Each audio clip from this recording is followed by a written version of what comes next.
Well, good morning, everyone. Good morning, John. Little feedback there. We always welcome feedback. Okay. Thanks for being here. Welcome to Frisco Connect. Glad to have you. And for those of you joining us online, thanks for taking the time to be here with us. My name is John Luce, and it's my humble privilege to serve with Foster Williams and a cadre of other people who are here to help people seeking employment. For those of you who have been to meetings before, you're pretty familiar with our agenda. We cover a lot of material at the beginning of the meeting that is helpful in the way of resources. And so stay tuned. If you don't get a chance to write it down, these sessions are live streaming on YouTube. And we also have resources that we will post on our LinkedIn page for Frisco Connect. And we also have a Facebook page for Frisco Connect. And that, you can find a lot of this information on there. But it's, hopefully we have online some new people who haven't attended before, as well as here in the audience. So we welcome you all. And we encourage you to, I know the price of gas keeps going up and up, but if you can, we encourage you to come in person so that you can meet new people, build your network, establish relationships, because that is really what it's all about. What you know is very important, but who you know is even more important. Thank you, guys. You took the cue real well. Okay. Yeah, we're kind of have gotten used to this remote thing and this isolation from the events of the past couple of years, and it's not healthy emotionally, mentally, relationship-wise. It's not healthy.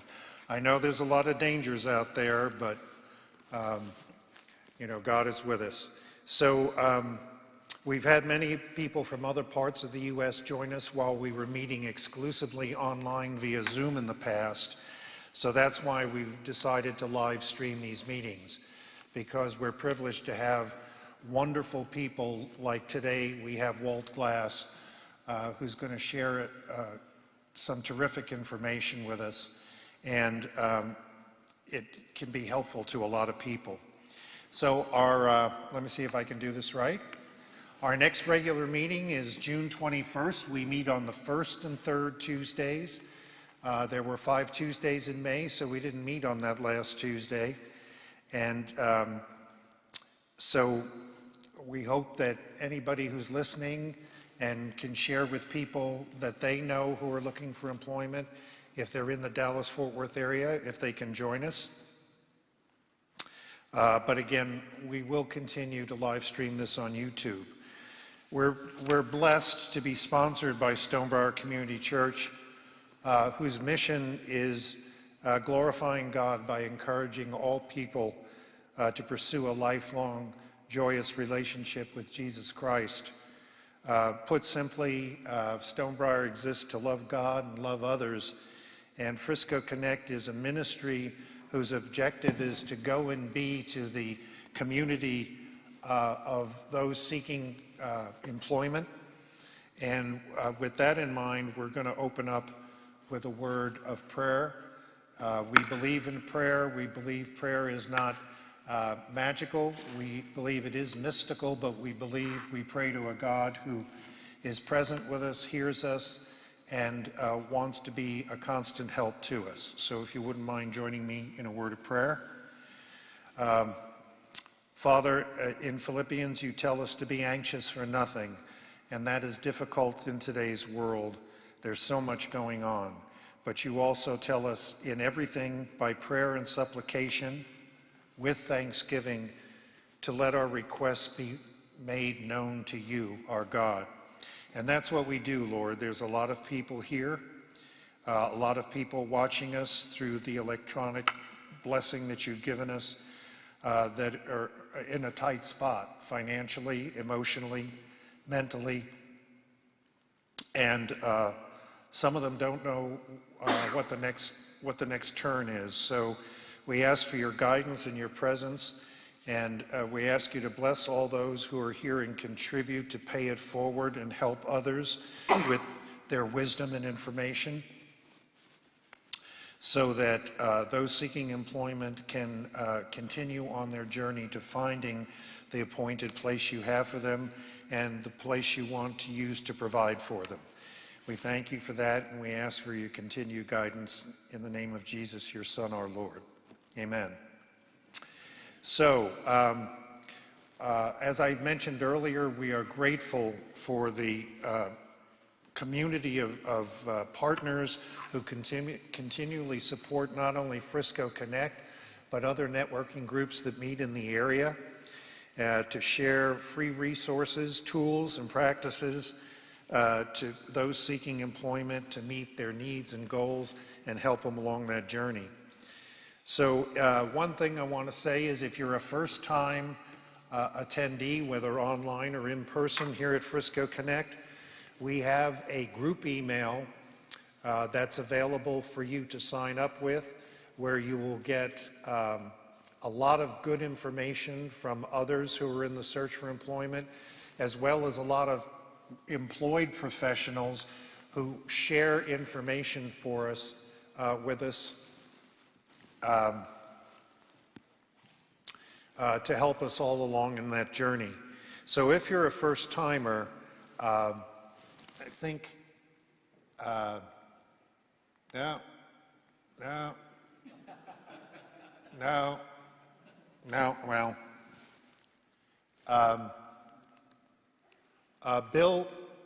Bill Richardson, who's running the, there we go, now I'm dizzy. Bill Richardson, who's running and auditing the online thing in the sound booth back there, what platform are we on? YouTube. Thank you. Age is wonderful. In the comments, he can put this for you if you're watching online, but it's friscoconnect@groups.io. And in the comments, if you want to leave your email address, we'll send you an invitation to that group. And there's a lot of good information on there. You can back out of it anytime you want and disconnect. But there's a great deal of information that's shared, as well as opportunities that may not be on the job boards or may not yet be posted on company websites, because people through their networks become aware of the information. It may not be a position that they're looking for or they're pursuing, but they'll go ahead and share it forward anyway for other people to take advantage of it. And so it's a very helpful channel to have. Okay, a couple of other things I want to cover. We do have, let me see if I can get this. Yes, we do have an ancillary meeting along with Frisco Connect that meets online only. It's called Reach Up, Reach Out. And Reach Up, Reach Out is a Friday morning meeting we do at 7 a.m. on Friday mornings until 8:30. Reach up meaning reaching one hand up to God. Reach out meaning reaching one hand out to each other. And it's created to encourage those in transition by applying and connecting God's truth with the spiritual and emotional and mental challenges associated with job loss and the job search. It's led by one of our pastors here at Stonebriar, Steve Fisher, who's also the pastor who supports Frisco Connect. And we meet as a group to discuss, encourage, and pray for one another in the walk toward employment. Again, it's on Friday mornings, and you can find out about it, as the slide shows, by going to stonebriar.org/career-transition. That page on the Stonebriar website will give you information about this meeting, Frisco Connect, which addresses the practical and educational part, best practices of the different parts of the search for employment. And it also gives you the time and the link on Zoom for the Reach Up, Reach Out meeting on Fridays at 7 o'clock. So we really encourage you to do that.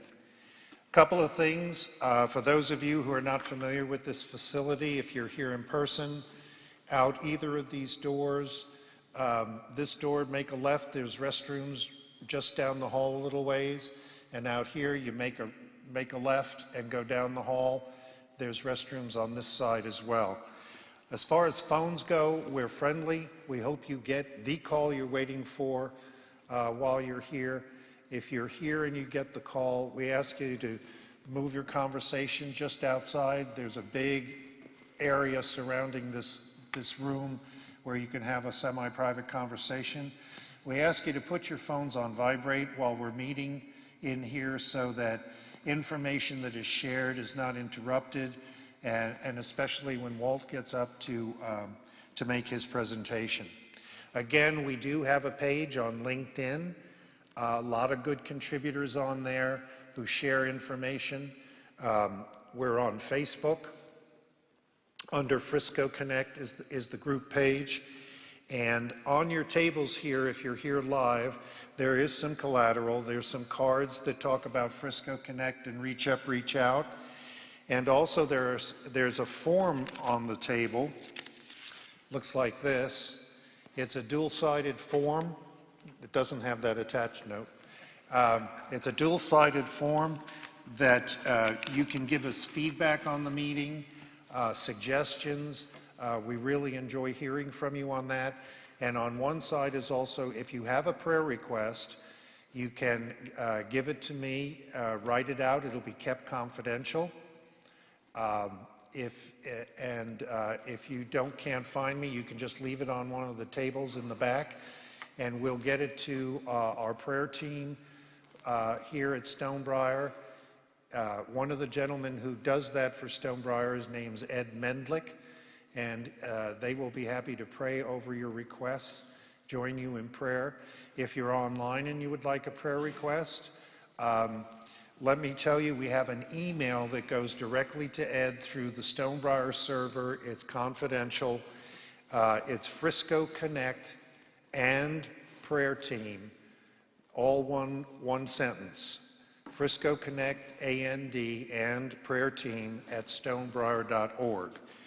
And I think Bill will be able to put that in the comments as well. Is that okay, Bill? Thank you, sir. Appreciate it. So I think I've covered everything I need to cover. And so we'll get going down the road here with information you could use by our brother and leader and commentator, our radio and TV personality, Foster Williams.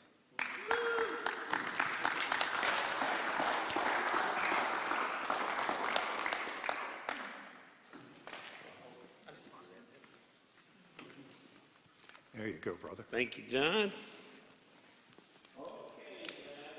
Let me get that out of the way.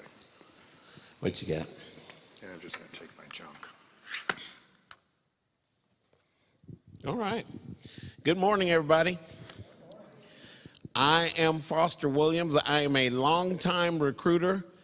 Hello, everybody on Yahoo. Oh my God, where'd they come from? YouTube.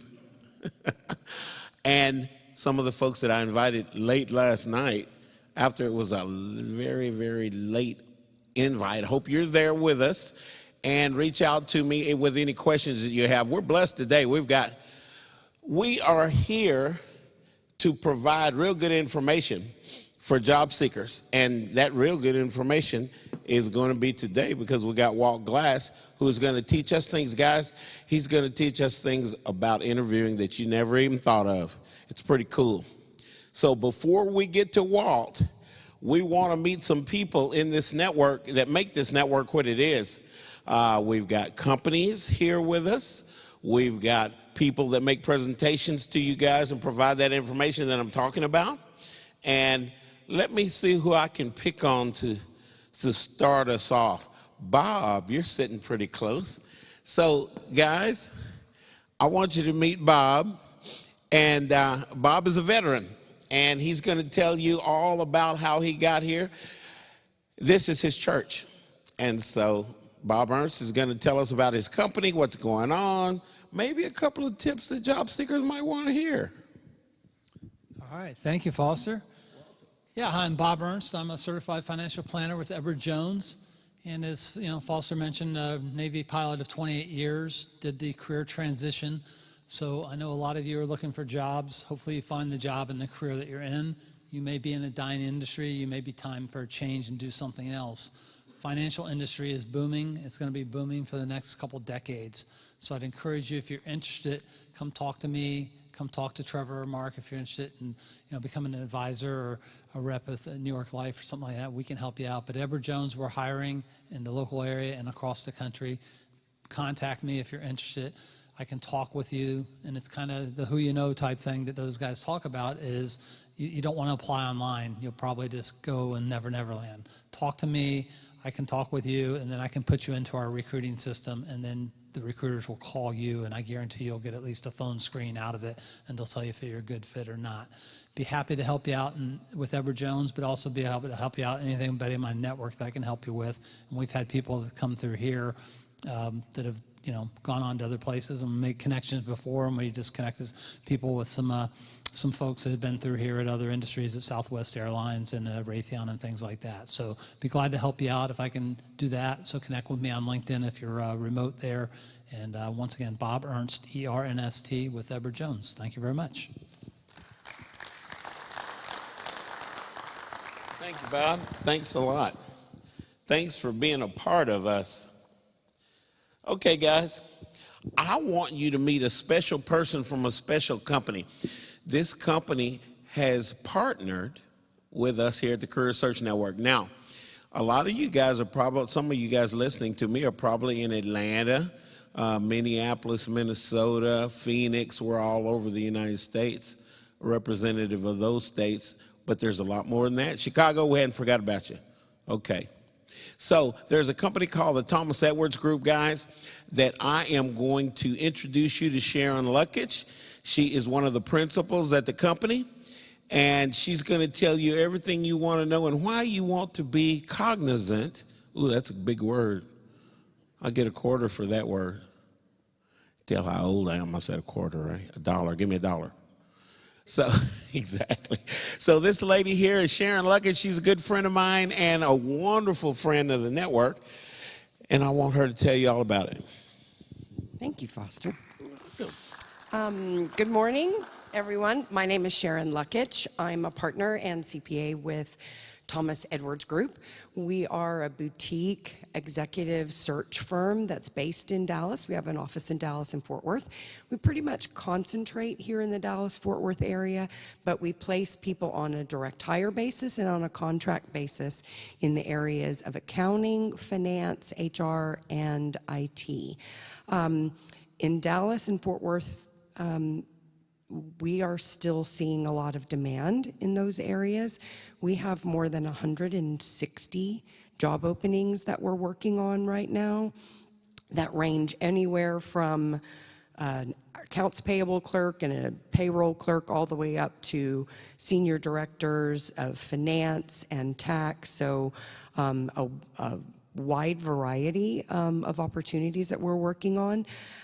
If you aren't in one of those disciplines, I'm still happy to connect with you. I'm a pretty closed networker on LinkedIn. I don't just accept every LinkedIn request because I want my LinkedIn connections to have real value. So if you see that I'm connected to somebody, it typically means I have some kind of a relationship with them. There's the word. But it usually means I can hopefully provide some kind of value if you want to connect with that person or if you want to know about that person or the company that they work with. So, You can find me on LinkedIn, Sharon Luckach, Lukich. If you want to connect with me, just leave me a note that says you saw me on Frisco Connect or something like that. If it just comes through random, it gets deleted. Okay? Thank you, everyone, for coming. This is a fantastic network. No matter if you've been here once, never, or 20 times, there should be something that you learned today, something that you can take away and apply in your job search. And I just really appreciate being invited to join. You guys have a blessed day. Thank you, Foster. High five. I gotta get my high five. Sorry, guys. Okay, let me tell you something about the Thomas Edwards Group. They are such. Now, I've been a recruiter for a long time, so these are the observations that I've seen. They serve their company so well with the relationship that she mentioned about. You hear that word, relationship, the big R? Okay. They have a division of the company that handles HR. So you can connect with, those of you that are in HR can connect with Thomas Edwards Group on the HR platform for jobs there. And IT guys, here's why. They've served their company so well over the years. The companies ask them, hey, do you guys hire for this? Do you hire for that? We have needs in this department and that department.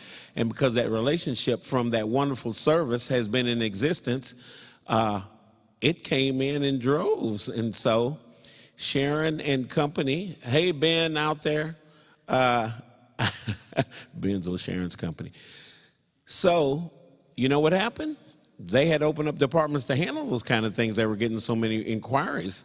So guys, you companies that are listening, develop those relationships outside just that once quarterly call to find out whether somebody's got a need or not. Develop those relationships. Well, you know what? We want to do that when we're in job search. We want to do the same thing. Develop those relationships. So I'm going to bring up Pete right now and talking about relationships. I want to introduce you guys to Pete Hernandez. Pete is a leader in a number of the groups in the network, and you will understand why when you hear him talk. But Pete this is what he does now. So we've got Pete with us. He volunteers in his time, in his retirement. He volunteers to help everybody. Help one person every day, I think is what it is. Now, Mark, my buddy back there that you're going to meet in a little bit, Mark says help. How many people, Mark, was it? Help other people. That other is plural, you guys. You'd be surprised how you can help. Now, if you call a recruiter calls you, you can tell that recruiter, I'm a part of a huge job seeker network. Is there any positions that are primary for you that you're looking for today? How may I help you? I may be able to send somebody your way that meets the specifications of what you're looking for. You know what that develops? A relationship. That recruiter will remember you. Believe me, they will. Okay, I'm going to shut up. It's Pete time. Come on over, Pete. Thank you, brother. All right, good morning, everybody. I think Foster may have mentioned my name, Pete Hernandez. Also mentioned I'm retired. I'm now part of this network. Many other groups here. I try to help any way I can. I'm not an expert in anything. I just try to, help you on your search. If I can connect you with anybody, if I can help you, just a word of wisdom here and there, or point you in the right direction, I'm happy to do so. One of the things I wanted to tell you about, Foster and I lead I guess it's twice a month now, HR networking group. And just because you're in HR, you should join us. But also if you're in recruiting, if you're in the legal field, administration, operations, by all means, join us. We meet on the first and third Wednesdays at 10 a.m. We're doing this virtually now. You can find our link at careerdfw.org. So please go out there. And once you're there on that calendar at careerdfw.org, take a look at all the other networking meetings we have here in town, because we have an IT group meeting, we have a project management and supply chain group meeting, we have many others, we have healthcare, so whatever field you might be in, plus you'll also find general groups like this one, South Lake Focus Group. Jeff Morris on Friday mornings has his group, and by the way, Jeff Morris is the one that created careerdfw.org and careerusa.org. So by all means, get on that calendar. find a group that speaks to you. And most of them are meeting virtually still, but a lot of them are in person like this. And I'll tell you, we've been in person now for 2 months, and it's been great actually being able to see people and shake hands again and all that. So I encourage you to do so. Find a meeting near you, get out there and meet people, build those, what is it, Foster? Oh yeah, relationships. So make sure you do that. My name is Pete Hernandez. You can reach me via LinkedIn. I'm like Sharon and many others in this group. Send me a note. Let me know how you met me. That way I know in the future how to connect you with somebody else. Because you're going to find somebody in my network or Foster's or whatever, and you're going to want a connection to that company. I'm going to ask you 2 things. First of all, what job is it you're looking for in that company? And then, why should I connect you to that person? And I'll be happy to do so, but I want to make sure that we use our networks wisely and not just be, throwing out names for the sake of throwing out names. So if I can help you in any way, by all means, connect with me. I'll be happy to do so. I'll be hanging around here today as well, obviously. So thank you very much, Foster. I appreciate it. Thank you, sir. Thank you, thank you, thank you. Okay, I see my short buddy back there. He is, he's vertically challenged, you guys. His name's Mike Ray. Here he comes. He's going to tell you guys about a wonderful piece of software that can help you guys find the adequate companies that you might want to go to work for. What you're doing right now, a lot of times, most of the times in the United States, you have a competitor company. And if you lose your job, maybe you want to go to work for a company that does the same thing that you're doing right now. You have an advantage from the recruiting standpoint. You have an advantage because you've already been in that industry and you're performing those things in that industry already. So if we can find those companies that look familiar to us, then hey, we need to do that. So Mike, come on over. Mike is my brother. You see how short he is? Look at there. All you guys out there on YouTube, check this out. Now that you look at that over there, I can dunk on that thing. I can do standing. You can do a stand. All right, I'm gonna shut up. I'm trying to be funny. Thank you. Good morning. My name is Mike Ray. I'm a Vice President Director of Marketing and Product Management.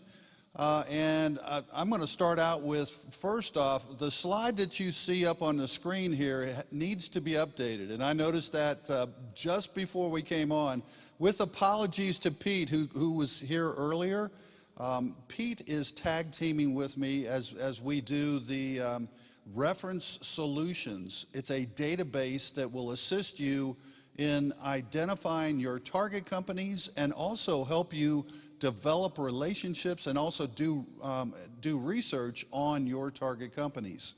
Now, one of the things that we encourage you to do is to identify specific target companies and communicate that out to other people. And this tool will assist you with that. You can identify particular companies by industry, by location, and also by company demographics, meaning the size of the company, small or large, and you can do that by revenue or by number of people. So this tool will assist you with that effort, and you can develop a huge list of opportunities that you can then research and then begin developing those relationships within those companies. The material will also provide you with employee names, which is very important. That way you can reach out and start connecting with those people in a company and find out if it's a company that you want to work for. You can do your research and understand better if the company culture fits your style. In addition, you can find out company information, which is very important. That company information will help you develop questions to ask either in an informational interview or when a recruiter or HR person asks you, what do you know about our company? Or what do you want to learn about our company? So the more questions you develop, and I think Walt may tell you a little bit more about developing questions as he gets into his presentation today. So this is a tool you can use to help you develop those questions that he's going to talk about. And that's key to us. We feel very strongly that it's important that you do your research and that you also then can ask questions and understand better so that you can make sure that you have the right fit in those companies. Now, there is reference material available today. If you go out to Career DFW, in the Career DFW resources section, there is a presentation that's available for you. You can get that information and you can walk through. It's a PowerPoint presentation, but there's also a video presentation. Pete and I tag teamed on May 13th. If you go out to the May 13th, 2022 file for YouTube, if you look out there, you'll be able to find our presentation. And just to note, it's about 30 minutes into the session, because they go through their normal routine before they got into our presentation. So about 30 minutes in is when you'll be able to see the presentation begin. I sincerely appreciate Pete volunteering to assist and help out. It's a good tag team relationship, and I appreciate it greatly. Thank you very much. If you have any questions, I'll be more than happy to assist you.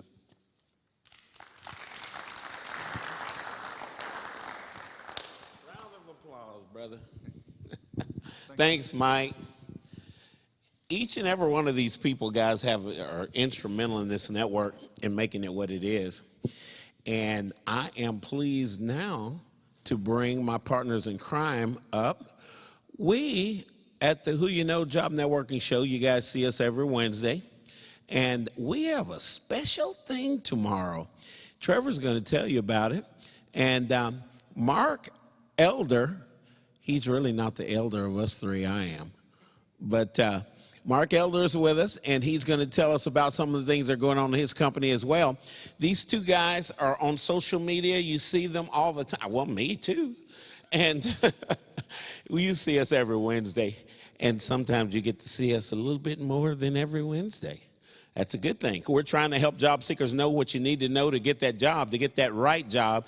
This is a career thing, guys. This isn't just go get a job. Because if you just go get a job, it may not be paying as much money as you need to be paid, not taking care of your family. You tell me what's going to happen. What's that? Yeah. William says that you're just over broke. That's not cool, being just over broke. I've been broke. Anyway, this is Trevor. It's Trevor Houston. I'm still doing a pretty good job of this broke thing. Anyway. Wow.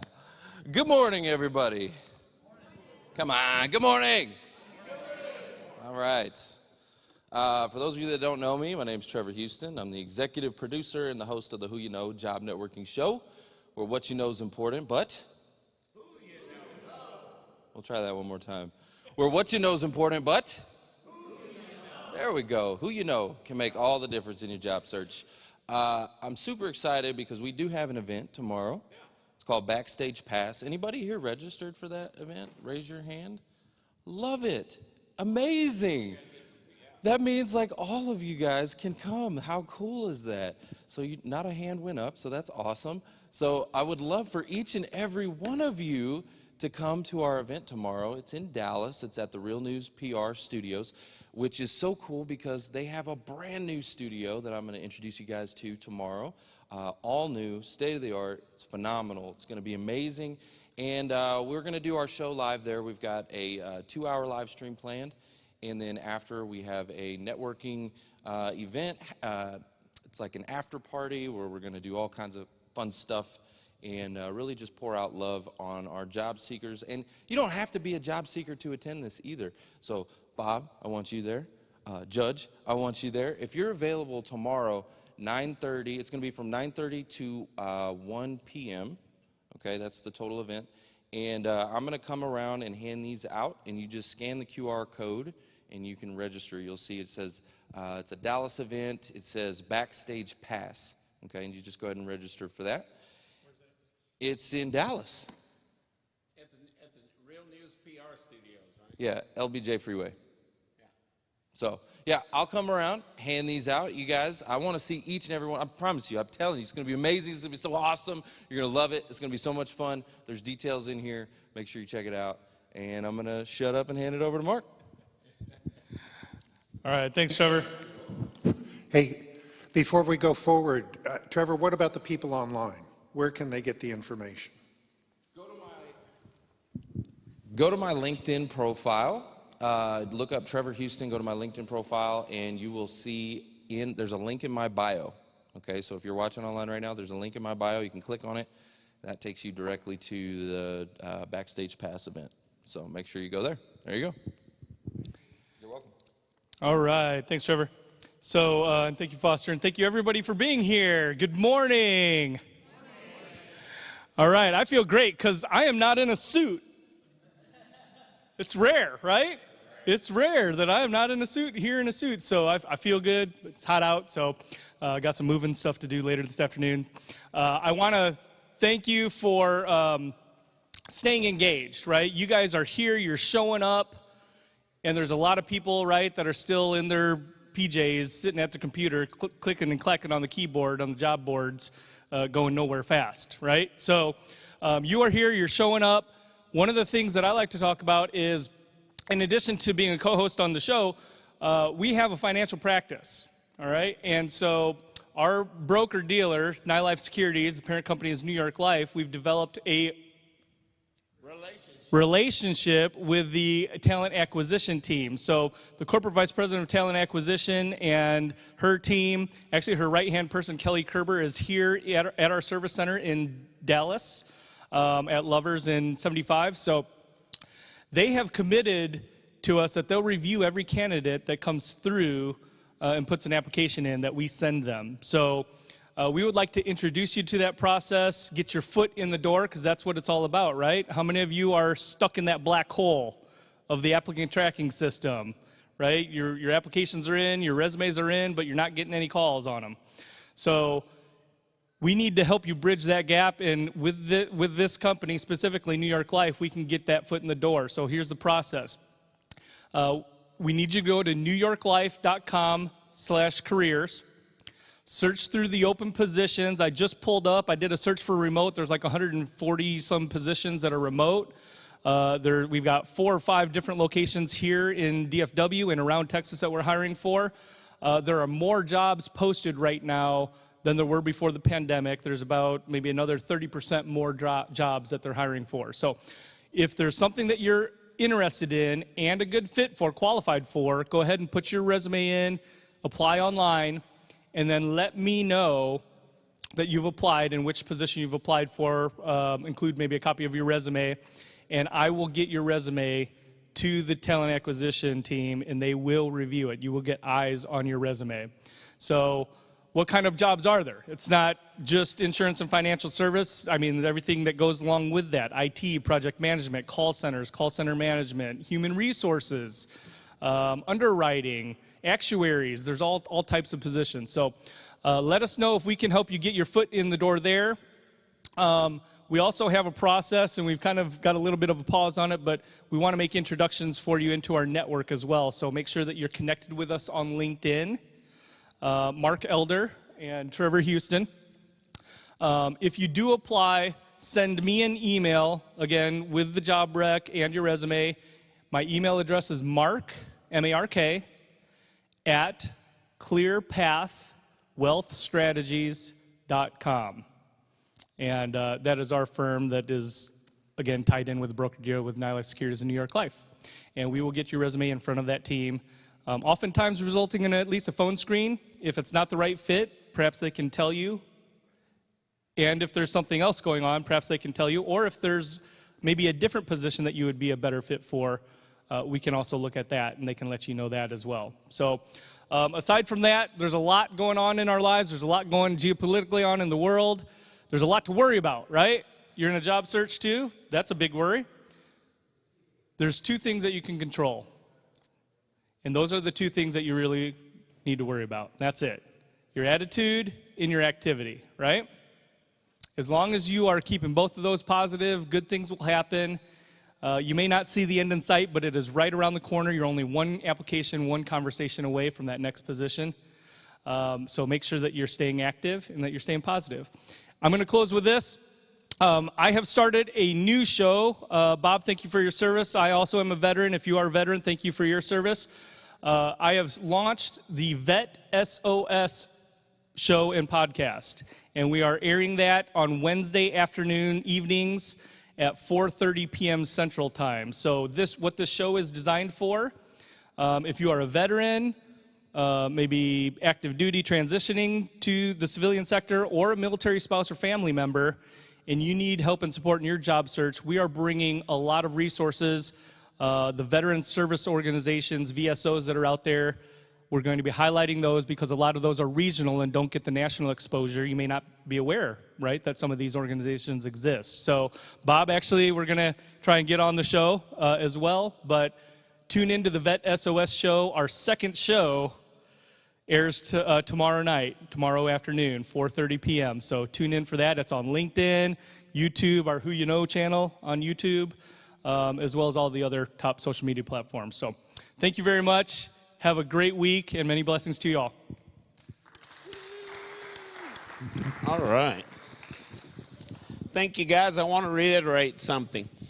Remember that every Wednesday, guys, at 3 o'clock Central Standard Time, our time, we're here in Dallas, Central Standard Time is the Who You Know Job Networking Show. Now, you guys can go and see a lot of good information at whoyouknow.show. Now, let me tell you how to spell that. Who, it's not you, it's who ya, Y-A. That's how we say it in Texas. Y-A, who ya know, all together, .show. And you'll see a lot of good information and things that are going on in and around that are supported by the radio show, a podcast radio show, and every Wednesday at 3 o'clock Central Standard Time, you guys. Okay, now, a couple of more folks to introduce you to. Before we get to Judge, normally we would have Mark McDonald tell us about the pit crew. So I think we should probably put the pit crew information up on the big screen. It looks like the big screen went somewhere, didn't it? Oh, there it is. Okay.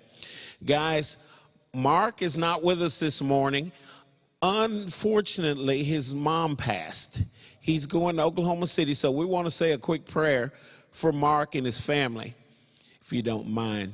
Father God, it is hard on us when we lose a loved one. We don't understand everything about there is about death, but we understand you. So we ask and we lift the family up to you for comfort and all the ability to get through this and strengthen Mark as he goes up and down the road, especially with traveling grace. In Jesus' name, amen. Okay, we are a faith-based ministry. By the way, I think John told you guys that.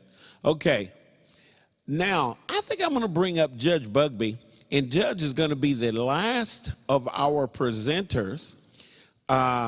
Judge is going to tell us about what you going to tell us about, Judge? The job report. Oh, the job, y'all get that? Listen, the job report. So he's going to tell you a lot of good information in and around how to get those jobs, where those jobs are, some things that you guys should probably be looking at, all of that sort of thing. This wonderful gentleman here is Judge Bugby. I've known him for years. His last name is Bugby. It's a bug and a bee. I love saying that. Judge is his first name. So those of you that are baby boomers like Judge and I, you will remember that phrase, here come the judge, here come the judge. Now, a lot of you guys probably don't even know what Foster's talking about, but that's okay. We're glad you're in the network. Okay, here's Judge, guys. Thank you, Foster.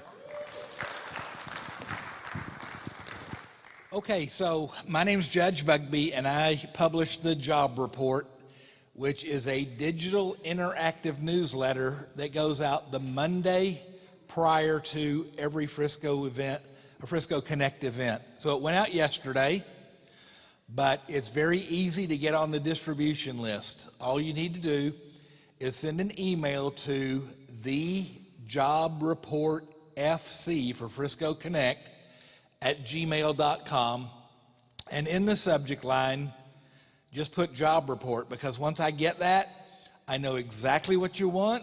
I'll add you to the distribution list and send you yesterday's mailing. If at some point you decide you don't need to be on this list anymore, it's a very simple unsubscribe and it takes you off the list automatically. So the beauty of this report is it kind of recaps everything we've talked about today so far. So as far as all the meetings, the meeting times, the locations, the Zoom links, everything is in this publication. It has all of the other independent groups that Mike Ray was talking about, all those healthcare and IT and just every one of them is included in there, and it's done it's listed in there by Monday, Tuesday, Wednesday, Thursday, Friday, and it tells you what's going on that day. And what we do is we try to give you information that covers the next 2 weeks. So we're not trying to bury you with a lot of information, because by that next week that we come back, we'll give you a whole fresh set of information. So it gives you a homework assignment for 2 weeks.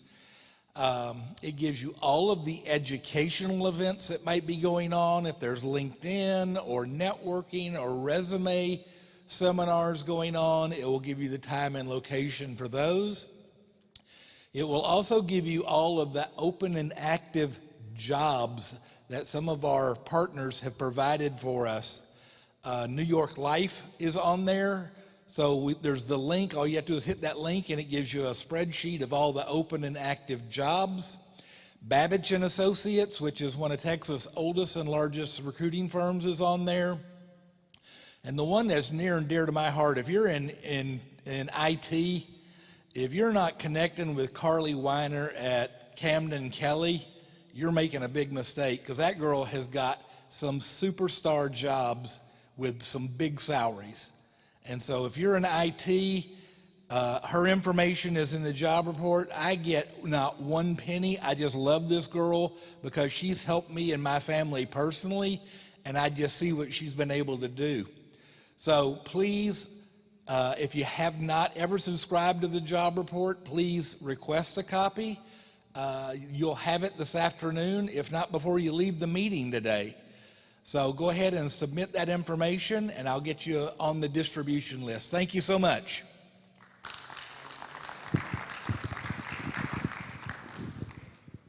Thank you, Judge. There is a kind of a new development, guys, something that a lot of us have been pushing for years pre-COVID, and that is remote jobs. So a lot of you guys are wondering, and sometimes you want to share it, all of you folks in other states, you want to share it with your fellow job seekers at some of your groups and stuff.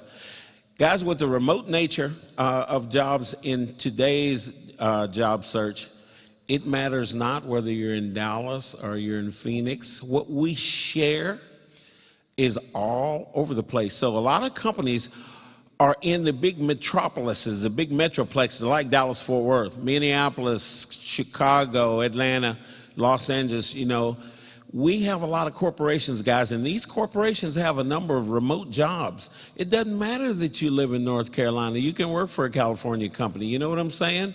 So you guys continue to get out, make the effort to get out, and when you can, in person, some of you guys, Catherine, and some of you guys that are in Atlanta are meeting in person again at RUMC, and we appreciate it. I'm going to get in the car, and I'm going to come down there for another one of your meetings, and we appreciate you guys and what you do for the network all over the United States.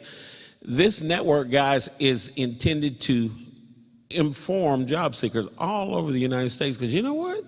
There are people in New Mexico that get laid off. They need to know what to do. They need to know who to connect with. You might want to do like 500,000 other people, move to Texas. We're okay down here. We're still a part of the union. We're thinking about seceding, but that ain't serious. Okay, so guys, I've got one more thing before we go to break. I want you guys to meet, while we're at break, a person that supports the network probably more than anybody I've ever seen before. Her name is Meg Rose Caterio. We call her Mez. So we're going to have the Mez moment, because when we go to break here physically, you guys that are on YouTube, you guys got to go and refresh your coffees, Cokes, whatever you're doing. But Mez is going to tell you guys some things while we're on break for maybe about 5 minutes. Mez is going to tell you guys some things that you need to know in general about job search, about who she is, how she got involved in the network, all of that sort of thing. There's all kind of magic that happens in this network. We love it. And looks like John is giving her the lavalier. Is that what you call that thing, John, a lavalier? And Meg is going to come right on up here with us, and she's going to tell us a few things. And the rest of us guys, it's time for us to go on break. It's time to go to the restrooms. Remember, guys, the restrooms are through those doors, and there's another bank of restrooms on those doors over there. You guys on YouTube, your restroom, you got to leave your office and take a right. Well, I don't know. Some of you guys might have to take a left. But it's a lot closer than what our restrooms are here. So let's race to the restroom. Let's go to the water fountain. Let's get that coffee going. And those of you are on YouTube may not have to go anywhere. You can talk to Meg. And so we call her Mez, you guys. So we're going to have the Mez moment. Look at that smile, will you? Come on over here, Mez. Love it. Okay, here's Mez. Thank you. Love your shirt, by the way, Foster. He's already on vacation. We didn't know it yet. Let's see if I get my technology going. Hello, YouTube. How many people do we have on YouTube, by the way? Does anybody know that? 5? Okay, well, welcome. Thank you so much for being here. Try to get my coordination correct with the slides. But as Foster mentioned, my name is Mez. Go by Mez online, so if you want to look me up. Oh my God. You Give it got to this Pete. one. Do you give that one to Pete? Yeah. Yeah, perfect. This is very informal, just if you haven't noticed, but I wanted to give you a little background about myself. I am by education a biochemical engineer, and everybody's like, what is a biochemical engineer? Glad you asked. Trying to get my coordination correct. It's not working out too well. There we go. So a biochemical engineer is more or less a holistic engineer, but best way I can probably describe it is I am either the mad scientist in the comic books, or I'm the one that gets kidnapped in all the comic books. And it's still not working. Oh, go back. There we go. I'm getting a little click happy over here. So my background story, I think we already alluded to, a clue, is oil and gas 10 years. So after 10 years of the oil and gas industry with one company, wore many, many hats. There we go. I'll get used to this. And after that, I got laid off in March of 2019. I was absolutely mortified, completely crushed. 10 years, one company, basically fresh out of college, that's all I knew. So going from that, got drunk for about a week or so. Don't recommend this, it's not sponsored by the network, just being honest. Throwing that out there before I get kicked out of my own church. So, moving on from that, I was introduced to the network. That's right. Uncle Chuck here, this is my church I mentioned, said something about the job networking group. So I came to the job networking group, this, Frisco Connect. First person I met, guess what? Pete Hernandez. He pulled up a chair. He's like, sit down. Of course, I was late, but it's all right. So sitting in the back, he pulled out a chair for me. So how I got connected. I mentioned Frisco Connect already.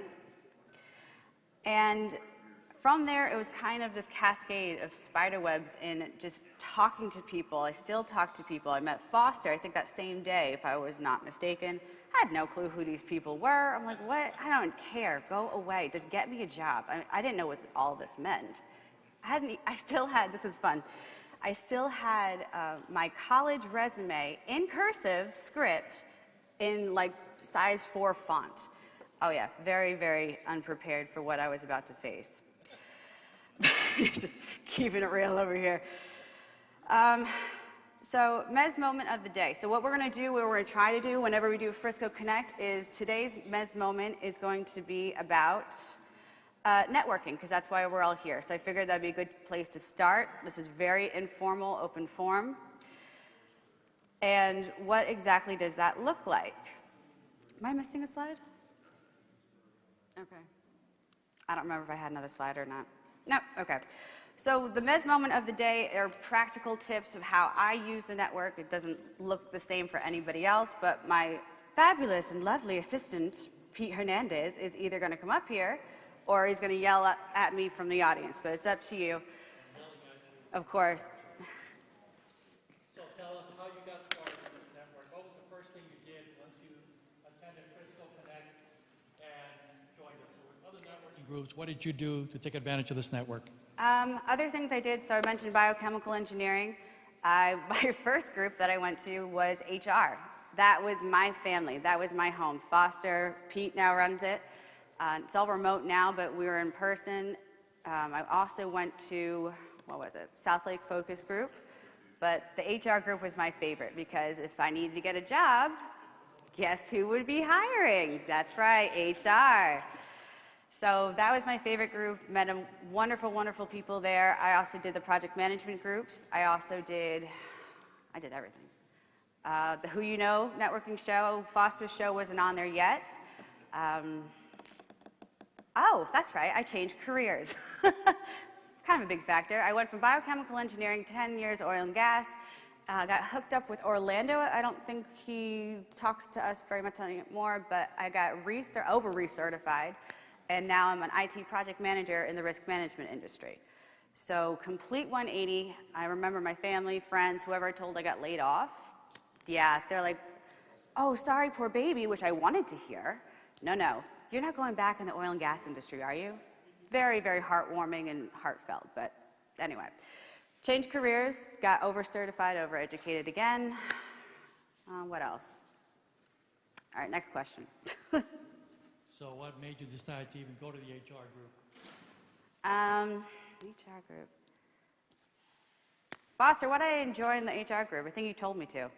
That I was very obedient. You know, it makes sense to network with HR people, don't you think? I said that, yeah. In that HR group, we started being for recruiters. Yeah. And that was about 15 years ago. Mm-hmm. And then we brought all HR people in after the recruiters. So we had a bunch of recruiters to start with. Mm-hmm. And we brought the HR people in because all of these people are involved when they land. These people are involved in getting you daggum jobs. Exactly. So there you go. But you told me to do it. I'm like, sure, I'll go to HR because everybody loves to go to HR, especially when you're employed. That normally means you're in trouble, especially me. I tend to have a big mouth. But anyway, other reason I went was Foster would always pick on me. It's like, okay, not everybody looks like Meg Rose, but I have experienced the other ageism part of that. I don't exactly look, 10 years oil and gas, but I have the opposite problem. But worked through a bunch of that.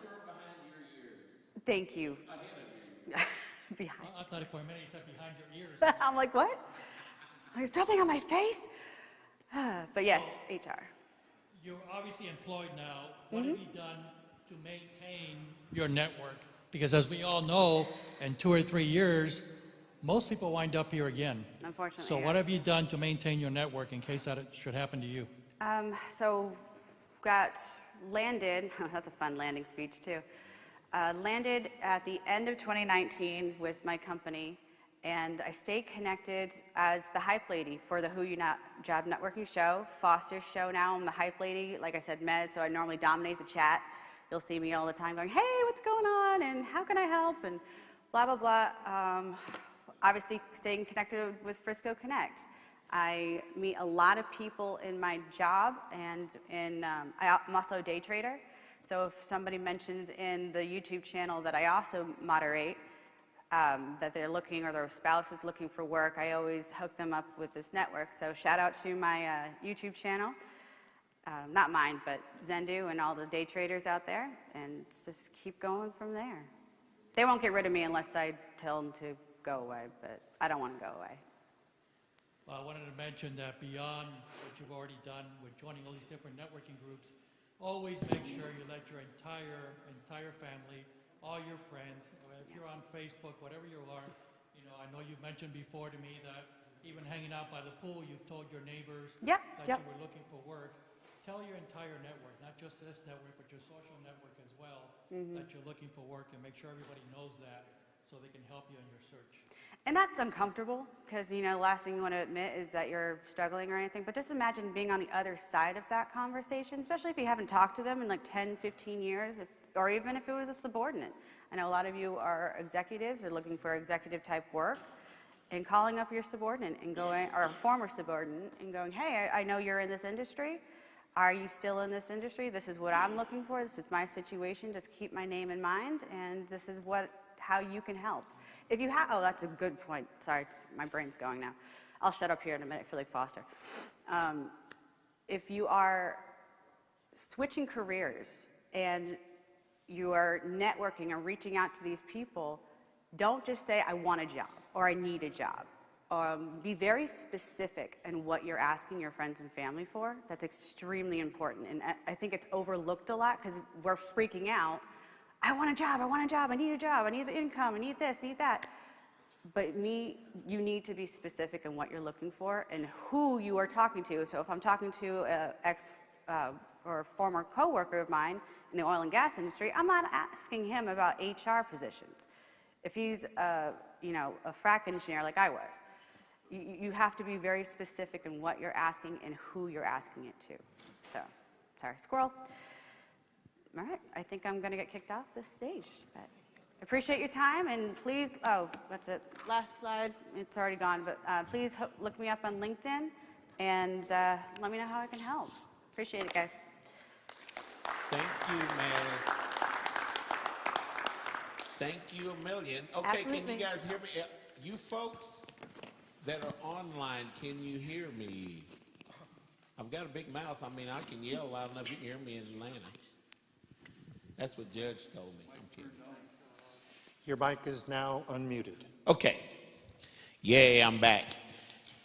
What Mez told you guys is absolutely true. There's a lot of reasons that we should get involved, people to people, in this network, or, we all know somebody, and we should reach out and we should let people know that we are in job search. It is not about us. God says you will reap what you sow.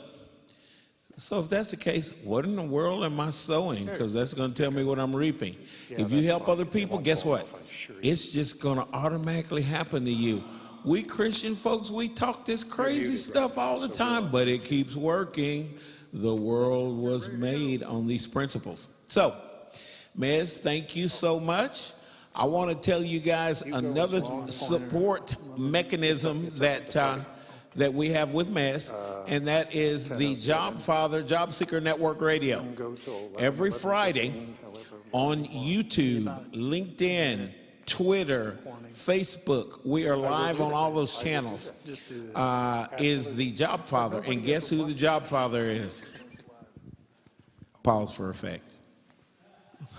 Okay, here's what we do, guys. It's an hour show. The first hour, we have someone like Mez come on.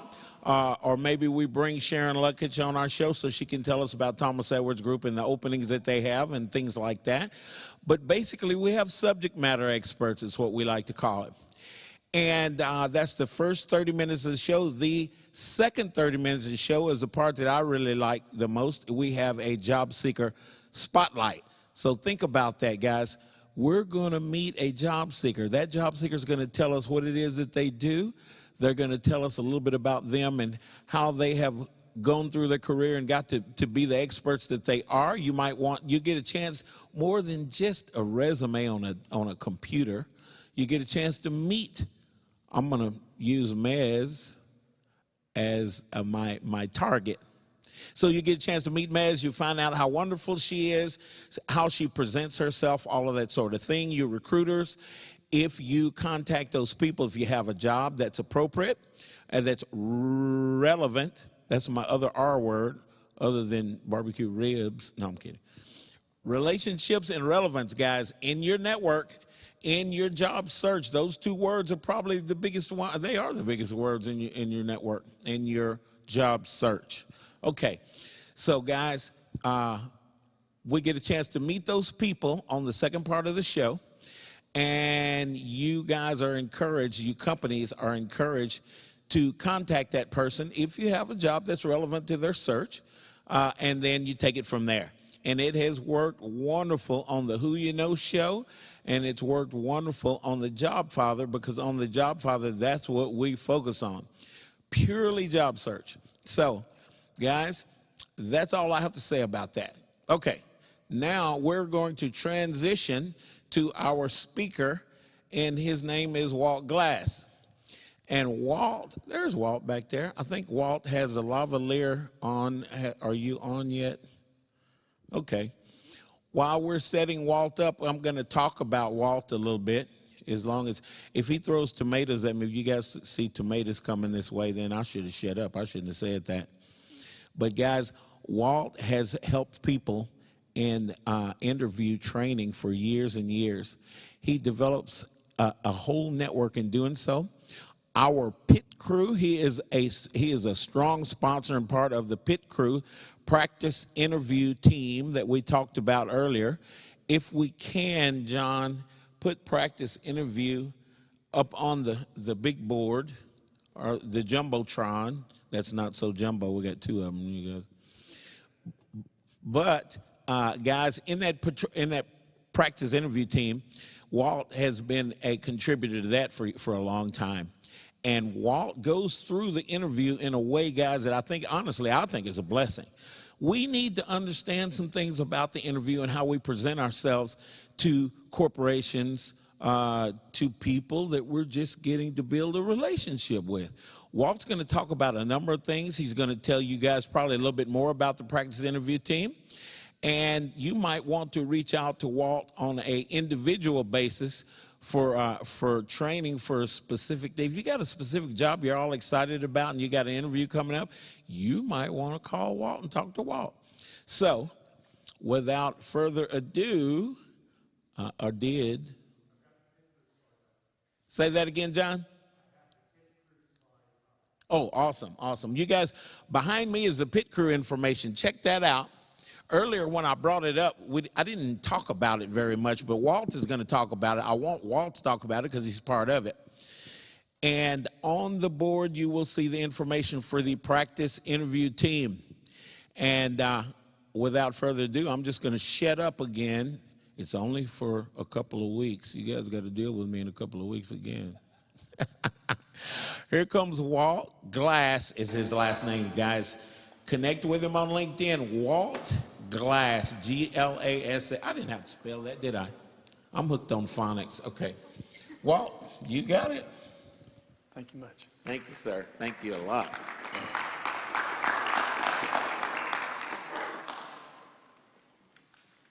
So I wake up one morning and my voice is like this. So I go to the ENT and he says, "You have a raspy voice." I said, "How much does that cost for that diagnosis?" So I got a little raspy voice going today. He just said, "Wait 4 weeks, see what happens." I said, "Oh, what's the medical field coming to today?" All right, what are we going to do? We're going to talk about some interviewing. I want to talk about a little bit about the practice interview team so you can get a little bit more information about it if you're not aware of it. Mark McDonald is the leader of the practice interview team. And it is a formal panel interview, and he schedules it 3 times a week. And on Wednesdays at 1 o'clock, it's on Zoom.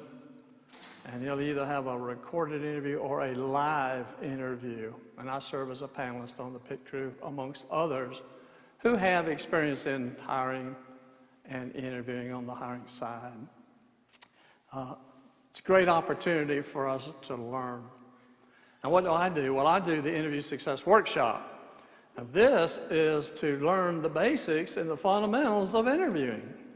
What do you need to know before you get to the practice interview team? What do you need to know before you get to the real interview? So phase 1, you got to figure out what you want to do. You got to figure out your job. You got to figure out where you want to do it. Who you want to work for. Those kind of things. Phase 2, you bring in Mike Ray. You do all your marketing materials. Because we're in product development. We're kind of a product. And so we got to put marketing materials together. So we spend hours and hours on a resume. Get that stuff ready. Get your little business card ready. Then we start networking. So we heard about networking already today. No need to bring that up any further. The key to a shorter path to job search is networking. And then the interview, where the rubber meets the road. So I often ask, how much time did you spend on your resume? How much time did you spend on LinkedIn? And how much time do you spend getting ready for your interview? And it's a small percentage of the time. So I'm going to offer some ideas and suggestions to you today. Can I see the screen in the back? Somebody turn that on so I can see what's on. We have a problem. Boy, NASA and me have the same problem. All right. So what do I do? And let's go to, I don't know if I'm. Okay. So the workshop is a very informal learning environment. It's basically 70% learning and 30% interviewing. And in this fashion, what we do is, let's take all the stress and anxiety out of learning. Let's just figure out how we can improve ourselves and what we can do. So what I do is, I usually have 1 or 2 people. You do get an interview, you get a video of your interview. But we're going to cover the fundamentals of interviewing. And what are we really doing? And I'm going to talk about some of the selected topics that I do in the workshop today about just how we get down in the weeds about interviewing. Try to simplify it a little bit and to perhaps change the way we think. I don't even like the word interview. I mean, it connotes something different. I'd rather say conversation, a dialogue, having something going back and forth. So the interview is kind of like a test, an exam, that sort of thing. So, oh, no. And I asked people, I said, if you were sitting at lunch and we were talking about this job, how would the environment be? So, well, it'd probably be a little more relaxed. We'd be talking back and forth. I said, do the same thing in a conference room on Zoom, just don't have food. It's the same way. It's the same kind of mindset. So it's our mindset that's going to make the difference in that interview. So, where are we? Do we have anything up? We're still working on it.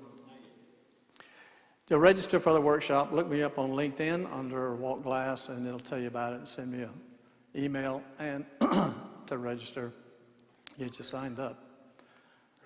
Go. All right. And so I call it learning without squirming. All right. This is the motto for the Interview Success Workshop. So that's the workshop part of it. There's no reason we can't have some fun while we're learning. It doesn't have to be all stressful, right? All right. Let's see here. Successful interviewing.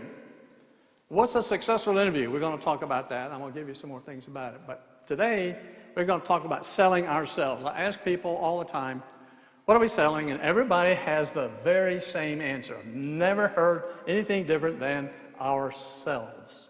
Selling ourselves. Then I say, okay, what's ourselves? And there's this long pause.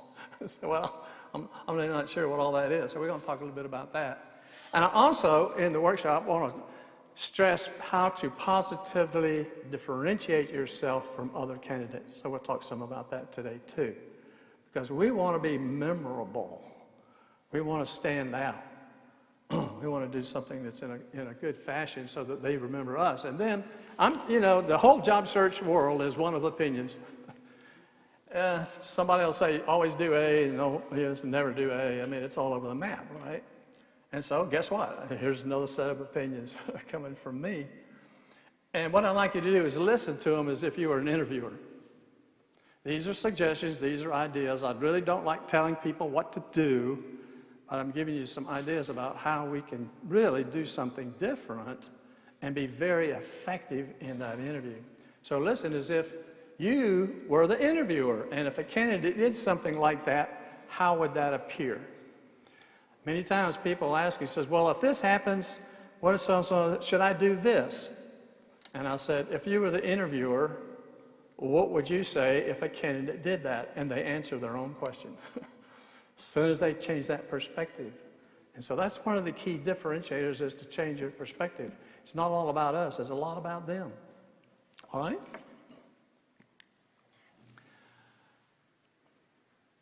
Agreed?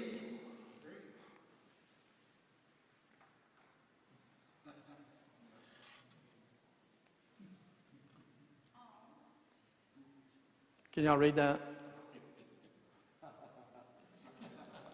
And the first time I showed that slide, a person in the audience said, depends on which child. Exactly. Okay.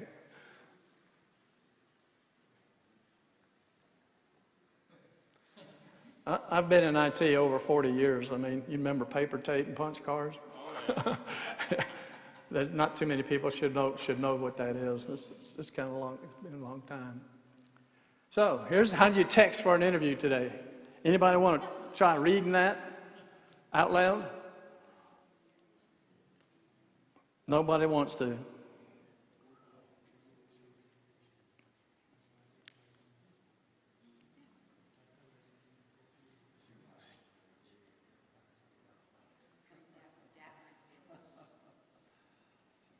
Things have changed.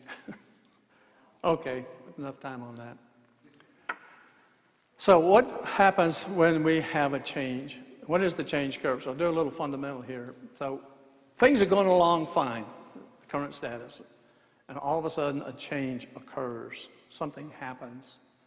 And when that change occurs, what generally happens is things go down. Now, in a business place, it could be we're not communicating well, we're not all in the same boat, you know, we're doing different things, we don't understand some things, whatever it is. But when things change, the only time I've seen change where it just goes straight up is a raise. Those changes we like. But when things change in your world and your environment, it generally will go down. And so what do? We have to accept that. So I lost my wife about 6 years ago. So here's this grief period, and then here's an acceptance, and it says, I got to move on.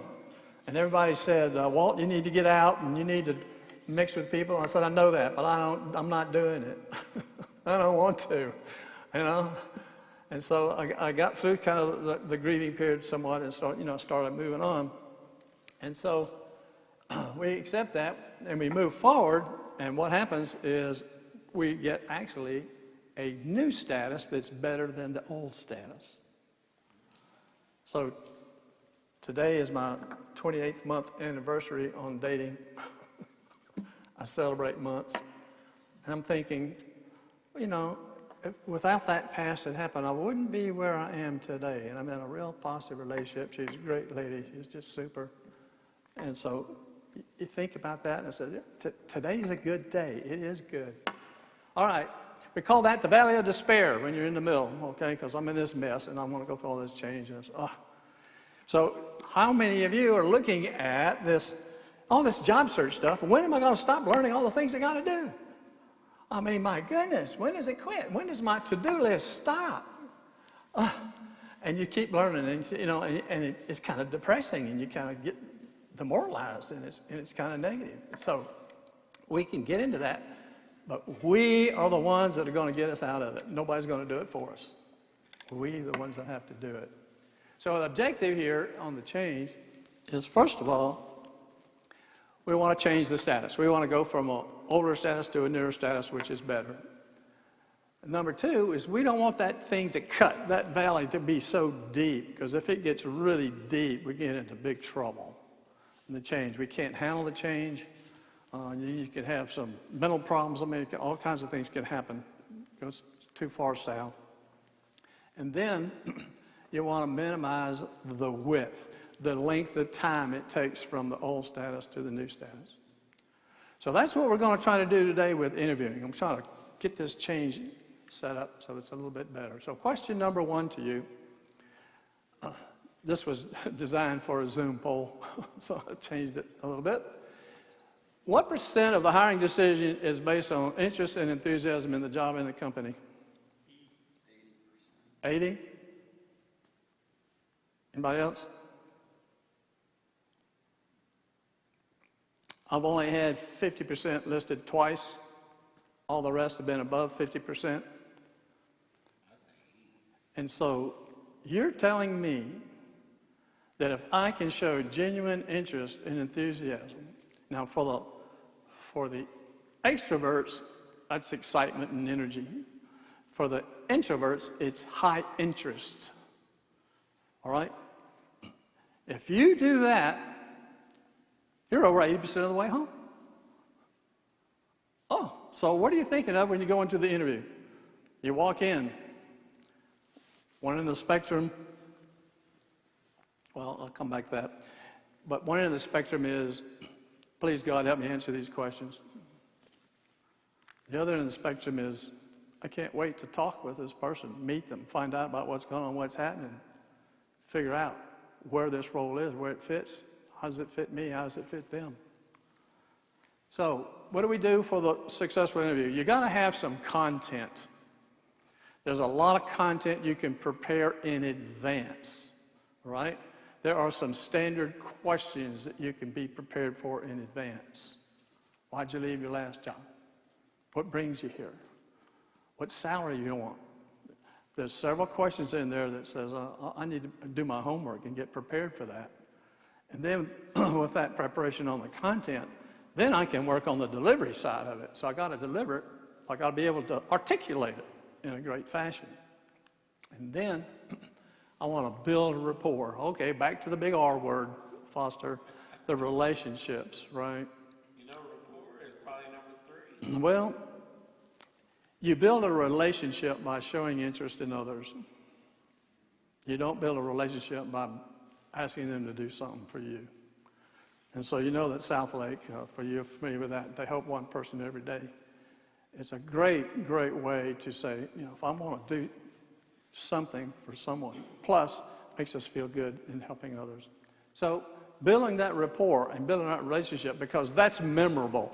You know, who was it, Maya Angelou, that said, people won't remember what you said, but you'll remember how you made them feel, right? That's key. That's a key thing. Here's my mentor. Dilbert and Snoopy are my mentors. So we've got to figure out what we want, right? So what are we selling? We say ourselves, and I'm going to put them down into 3 things, 3 categories that we're selling. We're selling who we are, our soft skills, our characteristics, the kind of way we behave, personality. We're selling I do all these activities. You look at job descriptions and they're full of I do's. You do this, you're responsible for that. But it's just full of them, right? And it might have a few soft skills listed in there too. And then there's the I help. Now, if there's anything I see, there's 2 or 3 things that I see that are greatly missing in an interview, and this is one of them. We do not tell them how we can help them. So why are they hiring us? Are they hiring us to project manage? Well, yes, but every candidate can project manage. They're all done. In fact, if you're in the interview, you've probably passed the I do test, some screening perhaps. You know, the recruiter calls up, doesn't know anything, just asks questions, you answer them, and they hand it off to somebody else. But it's really the requirements. It's the, yeah, have you done this? Have you done that? Have you done whatever? So it's the I do. So we want to sell in our answers and our responses and in our questions who we are, what we do, and how we can help. And it's huge. All right. Greeting. A most often underutilized opportunity is the greeting. Anybody want to guess what the typical greeting I hear? Now, I've done about over 1,000 of these interviews, so I've heard it a few times. So what do you think it is? Hello. How are you? You mean in person or? Either way, either Zoom, and, you know, you're going to do a greeting. You're going to say hello to each other, right? Hi. How are you? Hi. How are you? Thank you for taking the time to talk with me today. Okay. Right. Yeah, when I'm talking, and you got to do that on a one-way interview too. Got to do the same thing because you got to be talking to. You know, now you think there's all these other things. We've got another thing on our to-do list. We have to look good on TV, right? You say, wait a minute, I'm not trained in this. I'm not doing that. There was an interesting article that came out, one of Jeff Morris's career tip of the week, if any of you are familiar with that, about the fact that kind of backing off these things because decisions that are being made over a video and that way are not reliable, put it that way. Okay, so the greeting. What if you said something like this? Before we get started, I'm really excited to be here. I look forward to having a conversation with you. I think I can make a significant contribution to the team. Now, how would you be the interviewer, how would you take that? Do you see a little bit of I am, I'm excited, a little bit of I do, and a little bit of I help, all of that, just 2 or 3 sentences. And if you have genuine interest and enthusiasm, you're going to be already different, and you're setting the tone of the interview, which is, I'd like to have a conversation with you. Now, you may not make it. Some people just, fire it off, and then they give you 2 minutes at the end to ask all the questions you want to ask. But there's just, and I don't like writing scripts for people. But if you can just say, put an I am and an I do and I help in your greeting, say something about that, and be really genuine and authentic about it, you're way ahead. So you're really positive start. Another thing we can do before we do, in part of the preparation, is analyzing the job description. So what do we look at? You can't read all of this, but there's the I am, the I do, and the I help. And so the I ams are all the soft skills that are in red, and the I do's are in this turquoise color, and I helps in yellow. So this is the project manager job description. So this is like page 1, something. So I just took some things off of that and said, well, what's the job description telling me? Now, there's a caveat here. We can't depend on job descriptions. You just can't. The worst story I've heard is where I asked the guy how the interview go. He says, they're going back and rewrite the job description. That's not what they wanted. And it's all over the map as to what they do sometimes. By the way, these slides will be available. I've made them available to Frisco Connect so that you can get a copy of those if you want. Everybody wants the slides. I'm going to put on slide 44, if you see this, call me, I'll give you $10 and see if anybody, actually looks at them. All right, so here's the I am. So I'll just pull all the I ams out, and this is kind of what they're looking at. So you communicate effectively. So guess what? How many times is communication skills going to show up on a job description? All the time. There's an exception. The very technical jobs could care less. There's not a soft skill listed on a technical job. It's all gobbledygook technical talk and all this stuff about do you know this and can you do, those sort of things. But most of the time a technical job doesn't have it. So, strong attention to detail. So, what do we want to sell in the interview? Why don't we start with their list? Plus, is that you? Does that match? Yep, that's me. I'm so thrilled that everybody is an excellent communicator in the job world today. Because every job, has that. Got to be a great presenter, and you got all this stuff. All right, so that's the I am side. And I'm going to do a little timeout because I got a pet peeve on critical thinking. Critical thinking is a term that's come up, and it's been a while. Nobody knows what it is.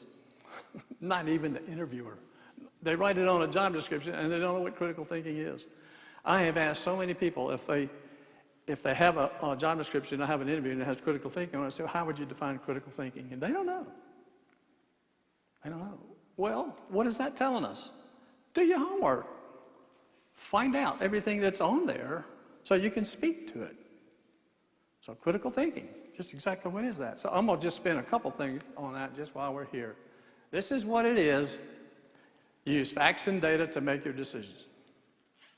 All right? That's the simple definition. And you have to be objective. Now, this is the tough part. It means removing our filters, removing our biases, and also understanding other people's biases in the communication so that when we make a decision. And it has some interesting things about what does it take to be a critical thinker. Don't worry, I've done the research for you. So here are some things that I want to ask you this. If a tree falls in the forest and no one hears it, does it make a sound? How many say yes? How many say no? Now, those of you that didn't raise your hand, yes, you automatically defaulted to no. All right? So this is the age-old question, right? Well,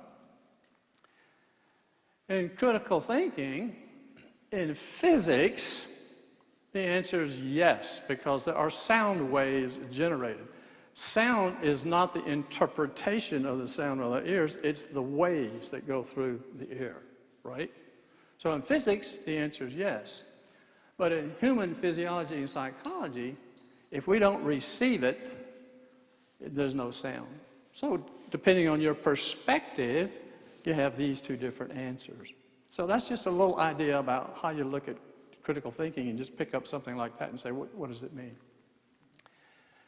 The interesting thing about critical thinking is what are the skills needed to be a critical thinker? And this is what we want to talk about in the interview. Now, we may not bring up the term critical thinking, but we can bring up these types of things in our responses and in our conversation that show how we process and make decisions, right? So, I remember in the military, it said problem solving, step one, recognize the problem, right? I made an A in ROTC.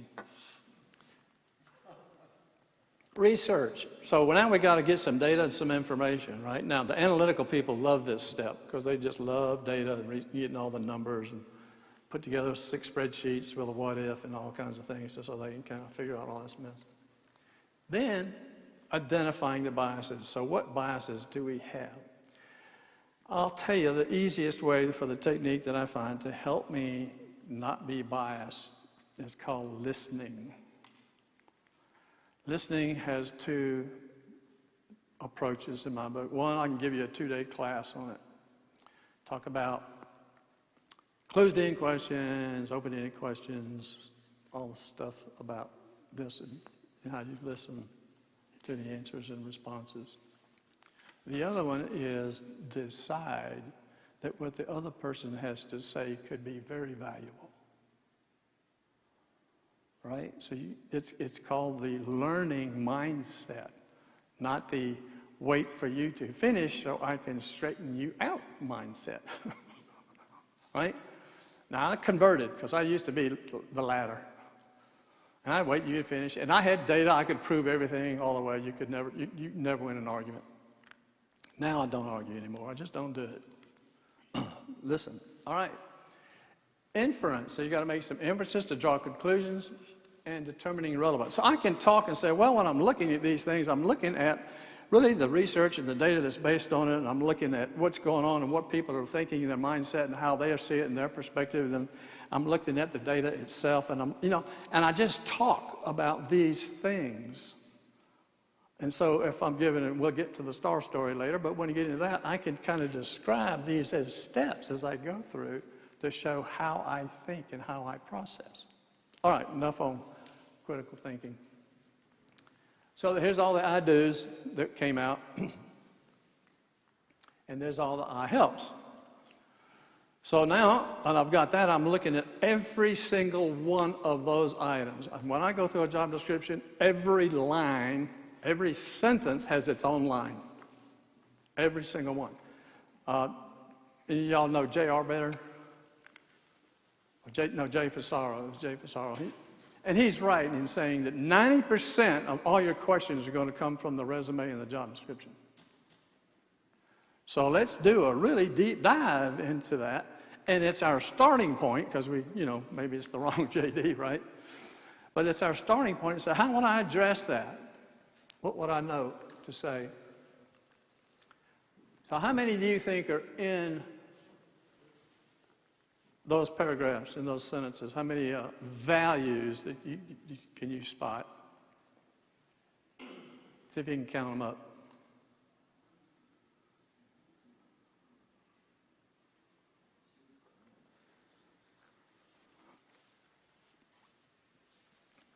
Okay, what you got?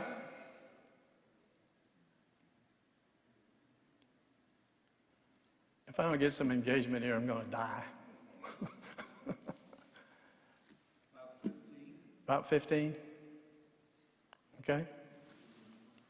I got 16, so pretty good. So there's several in one sentence. That's a separate one. So there's 16 value statements in this job description of how I can help them on a job. Wouldn't you like to talk to that? Bring that up? Give examples of it? All right. Of the three parts of selling ourselves, which one is the most important? I am, I do, or I help? I help? What did you say? C, I help. Well, let me give you another thought, because I help is extremely important. I'm glad you said that. But if they don't like me, they're not hiring me. I don't care whether I can do it and I can help them. If the I am doesn't fit, it's not a culture fit, it's not the right place. I like this kind of leadership style, and from what I hear, Fujitsu is very different in the leadership style. I haven't validated that, but I wouldn't like working for Fujitsu. That's why when we do our research, and you're looking at Mike's presentation on reference solutions, you want to do your networking and find out and research the culture of the company. And if it doesn't have the right culture, stop. No need to go any further. Okay? Now, that's a little bit of an oversimplification because some departments have a great culture and some don't have a great culture. And so you still might find a good job in that department, whatever, but that's where our networking and informational interviews and all that comes into play. So let's discover that, and once I get that, then I'll target those companies as I go through the job searches, because I'm very ineffective if I do otherwise. And what most people do, and I know Mike says this in his presentation, is how do you target a company? Well, I find a job description online, and that company becomes my target company. Right? Well, it might give you some results.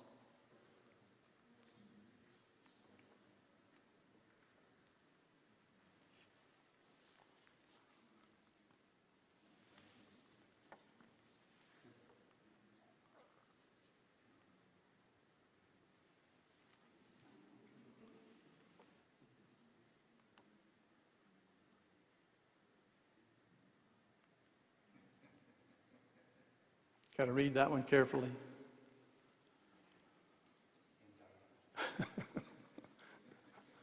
So watch your typos, huh? The traditional interview model goes like this. It's where the interviewer conducts the interview. There's them, there's us. They ask questions, we answer questions, and we wait for a phone call. Anybody familiar with the word crickets? No feedback, no anything, just nothing. All right. So how effective is that style? Not very effective. So let's go to a different style.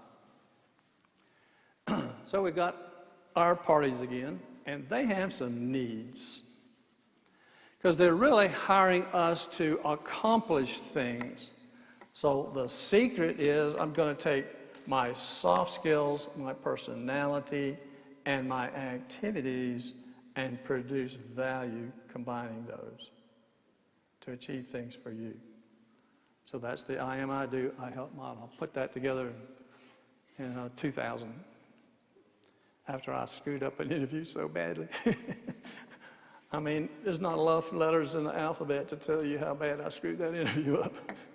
And I used to teach interviewing to leadership and hiring. I taught behavioral event interviewing and all that kind of stuff. And man, I got on the other side of the desk and it was terrible. So that's kind of why this was born. So we have skills illustrated by accomplishments, the value we bring. Very few interviews include the I help side. Very few. Strong differentiator if you do. So we have a discussion, we both ask and answer questions, and here the idea is we want to make them an offer they can't refuse. It's up to me to sell me to convince you to get this job. It's not here just to answer questions and hope you follow up. That's a different mindset when you walk in. So let me go in and show you that. So the successful interview is one where you've done a good job of selling who you are, what you do, and how you can help. And the rest is up to them. Okay?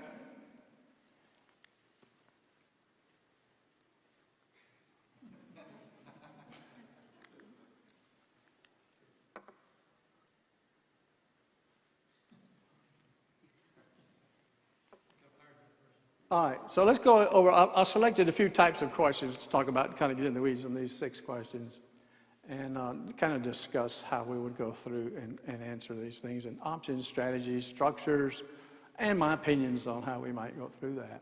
So for each question, there's always a motive. Do you stop and think that when the question is being asked, you say, why is this person asking this question now?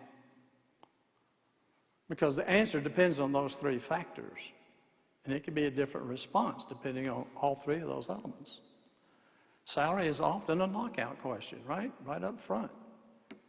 And somehow they have this innate ability to tell that we won't work there successfully if the numbers don't match. Doesn't matter that we only want to make $75,000 a year. I used to make $200, but I don't want to do that anymore. Oh, well, you won't be happy here. So anyway, the motive behind the question. What is the strategy and approach in how we might respond to that type of question? What kind of content and delivery can we say in that we might have prepared? And is there a potential question we can ask back? This is the conversational interview. Anybody know how to get into a conversational interview without asking questions? It's the only tool I know.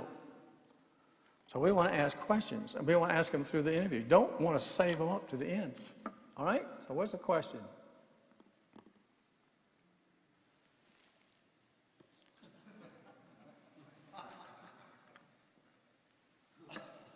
That's called telling the truth, but it's not going to get you a job. All right. These are sample questions out of the icebreakers category that you might get. A lot of people know about the tell me about yourself question. You're not guaranteed to get that question. But if you get a direct question, there's nothing wrong with saying, before I answer that, could I tell you a little bit about myself? And what did I just do there? There's a way to control an interview, but we have to do it on their agenda. So we just ask permission to do something different. Simple as that. What about with you if I spend and just talk about it, and then I go into answering that question? Because that opening statement, you have that greeting, and then you have that opening statement. Those 2 are so critical at the beginning of the interview. Do you have a generic kind of idea for the kind of job you want, the kind of activities you do, the kind of personality that you have, and the kind of values that you bring, so that you can kind of mention that in this opening statement? Right? Let's sell it. All right. Tell me about yourself.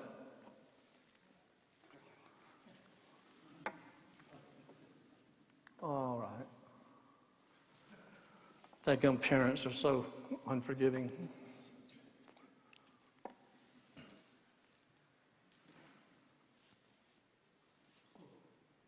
Now that brings forth a couple of questions, does it not? So if you never quit, all right, the motive about this type of question is genuine interest in getting to know you, trying to understand more about you, and unfortunately looking for reasons not to hire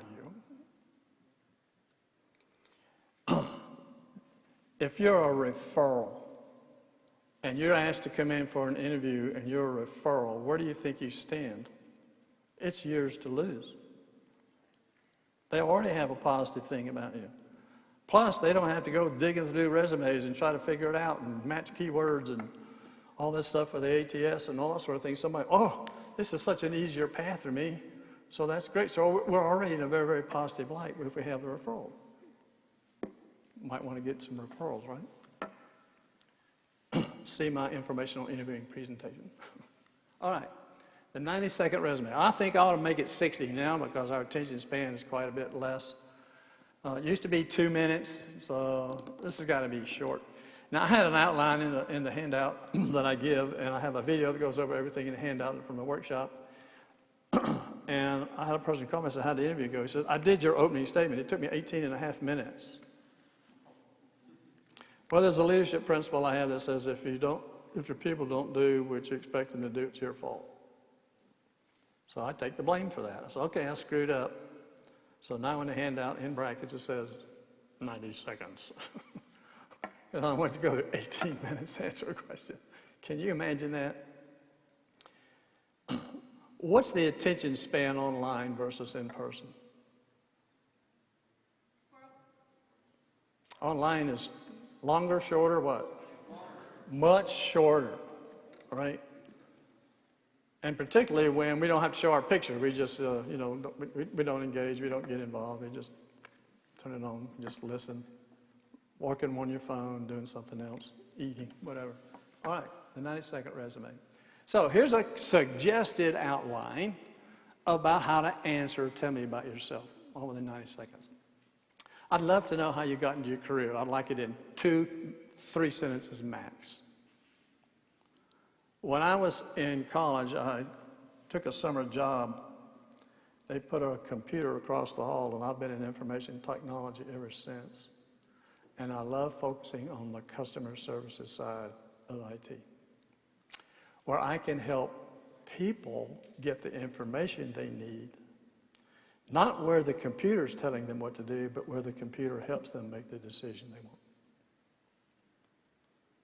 How's that sound? I just made that up. But there's some I help. Here's in that sort of thing. All right?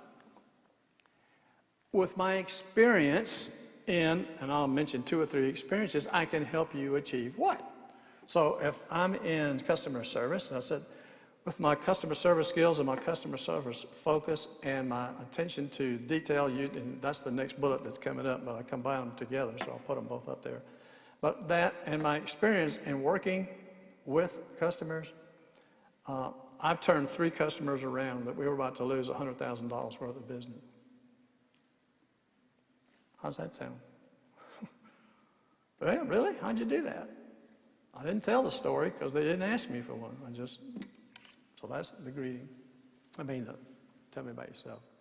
I left my last job because today you could say downsizing, right sizing, merger, and quit. Nobody needs to know any more details. But that brings me to why I'm here with you today. So I'm leaving this, putting my past behind me, and I'm moving forward to my new status here.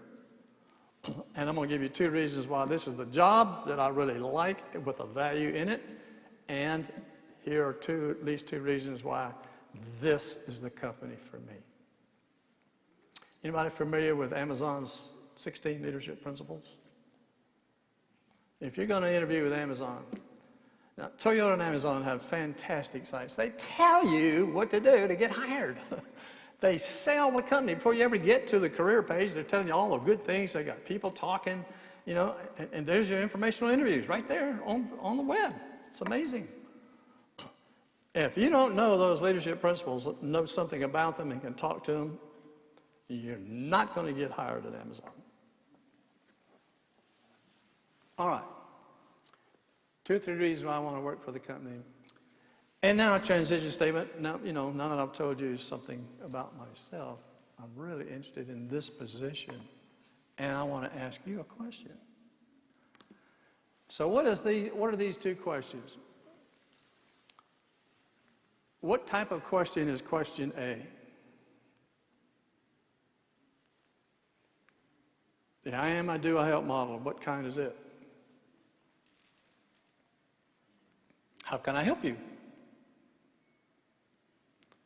The car dealer and the salesman doesn't come out and say, do you want to buy this truck? So who does that? Oh, candidates.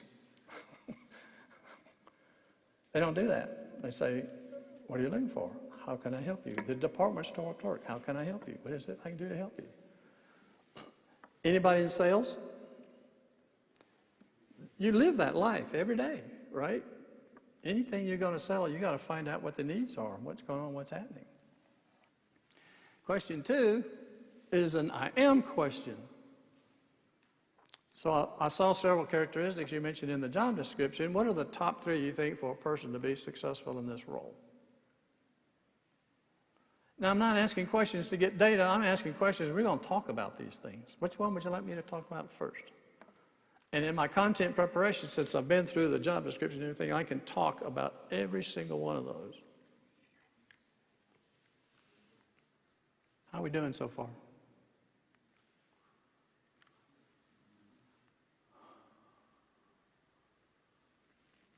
One of my favorites.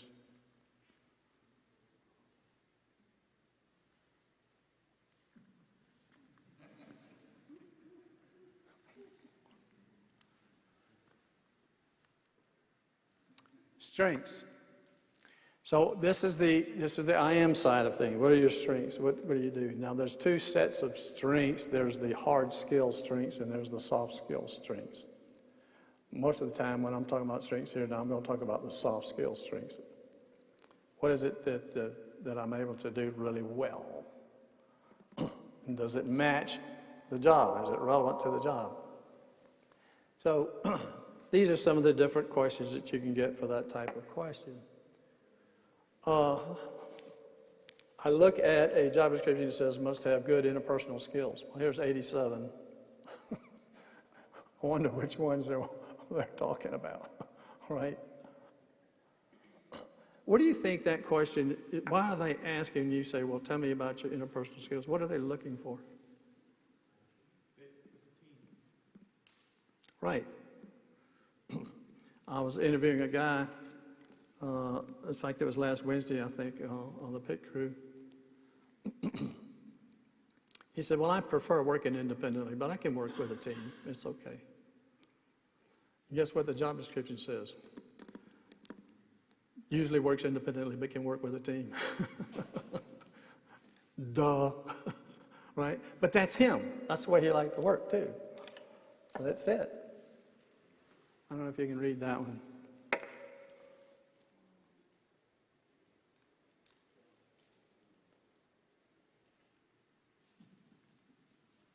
Everybody see it? Well, that's me. I'm very responsible. Anytime something went wrong, I said I was responsible. Strengths, motive, goodness of fit, match, attributes, arsenal. So what are your attributes? So some of you taken assessments. There's a very popular one out with Clifton Strengths, which is a little bit different way of describing. Some really measure different things. And Clifton Strengths, just a side note, I see people listing those in a resume, and they put input, woo. And I'm saying, okay, how many people know what input and woo mean? Right? So if you're going to put something like that on your resume, you describe the woo and you describe what input. I love data. I'm very analytical. That's what input means. So they're not like, there's about 6 or 7 out of Clifton Strengths that are not obvious. All right. So they asked me about this, and I said, well, let me ask you this. And if I haven't asked it before, I said, what do you think are the most critical skills, strengths to be successful in this role? So I haven't asked it before. I got a chance to ask it here. In a sense, every question, they're telegraphing a need, except for those that don't know what they're doing. And there's some people that don't. So the guy comes in, he's interviewing a panel, and one of the panelists say, can you code? He said, well, kind of confused a little bit because this was a leadership role. This is not where you'd spend much time coding. He says, well, I've coded in the past. He said, okay, get up on the board and code this. He said, before I do that, can you tell me what % of the time do you think in this role I'll spend coding? He said, so I don't know. I don't even know what job you're hiring for to look at. So people ask some of the dumbest things and say, yeah, how do you get on a panel interview? You get caught in the restroom. Hey, we need somebody to come down here and interview somebody. We have to make up for lousy interviewers. We love to have them be able to do well. but we have to make up for it. So we can ask questions along the way that will help do that. So weaknesses,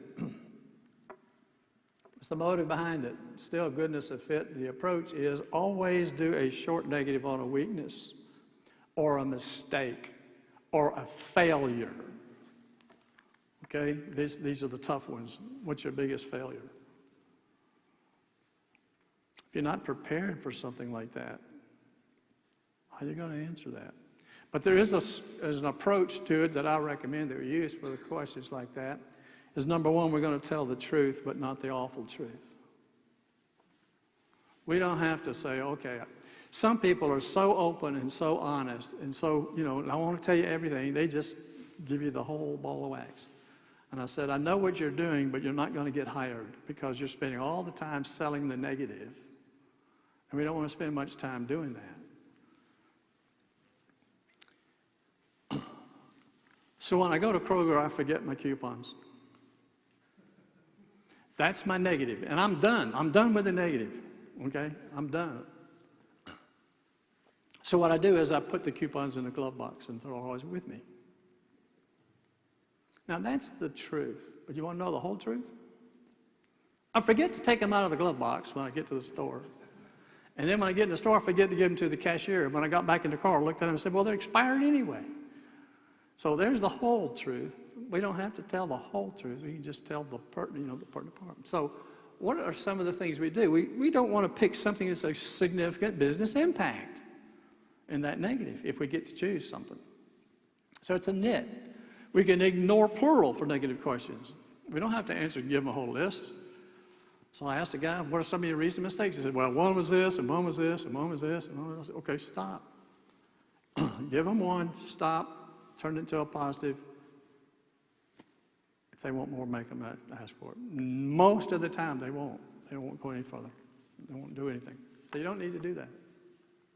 So mistakes is what you learned, and weaknesses are how do you manage and or develop it. Now, in my senior roles, I hired it. I didn't know how to do it. I hired it, but I knew how to hire the people that could do it. So that was the strength that I had, was the ability to hire the right people in the right job, in the right place. All right. Likes and dislikes. What do you like about your last job, company, or boss? There's 3 things you ought to be prepared to ask. That's 3 different questions. Now, they're asking us to be negative. They want us to throw the boss under the dadgum bus, but we can't do that. So we give something positive about the boss. I really enjoy working with this person. Really great. Learned a lot about the job. What do you not like about the job? What do you not like about the company? I'll pick something. Example, my company had a promote from within policy. I said, well, we have a policy on promote from within, which I heartily agreed to and accepted. But I was concerned that over time we might be guilty of inbreeding and not getting fresh ideas. So what I do is I still give opportunities to the employees and the team, but I also hire some people from the outside to keep more up to date with what's going on in the world. Does that sound okay? What do you like? What do you dislike? Whose frame of reference are you using to answer? Now, this is a very key point, and it's the frame of reference. We have a tendency to talk about ourselves. What do you like about the company? What do you like about it? Well, I like learning. I like working with other people. I like this. I like that. Okay, we're kind of describing the environment and all that sort of thing. Nothing wrong with that answer. Compare it to this one. I like turning customers around. I like increasing our profit bottom line. I like it. What do you dislike? Oh, well, I don't like it when we're not having happy customers. So what I do is, I take a value, put the negative in front of it, and say, this is what I do, so I can avoid that. Are you seeing a little bit different way of thinking here in the interview from what I'm talking about?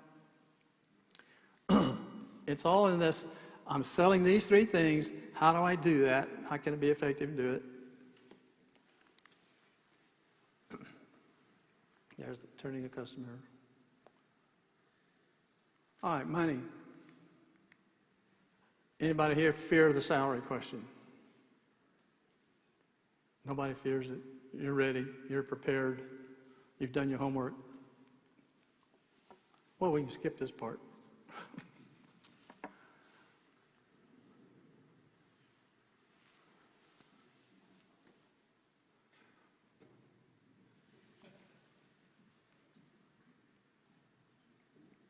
Salary is A to Z.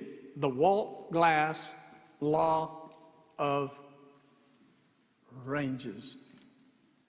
One party is thinking of one, and the other party is thinking of the other. When I tell a customer I can have that done in 6 to 7 months, they hear 6, and I'm saying I got 7. I just stopped giving ranges on activities and deadlines and things like that because of that reason. Salary range A to Z.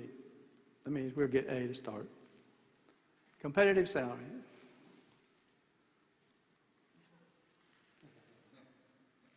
So, here's a couple of things you can do to do your homework on salary. There's a couple of websites out there. Indeed and Glassdoor is generally employee-provided data.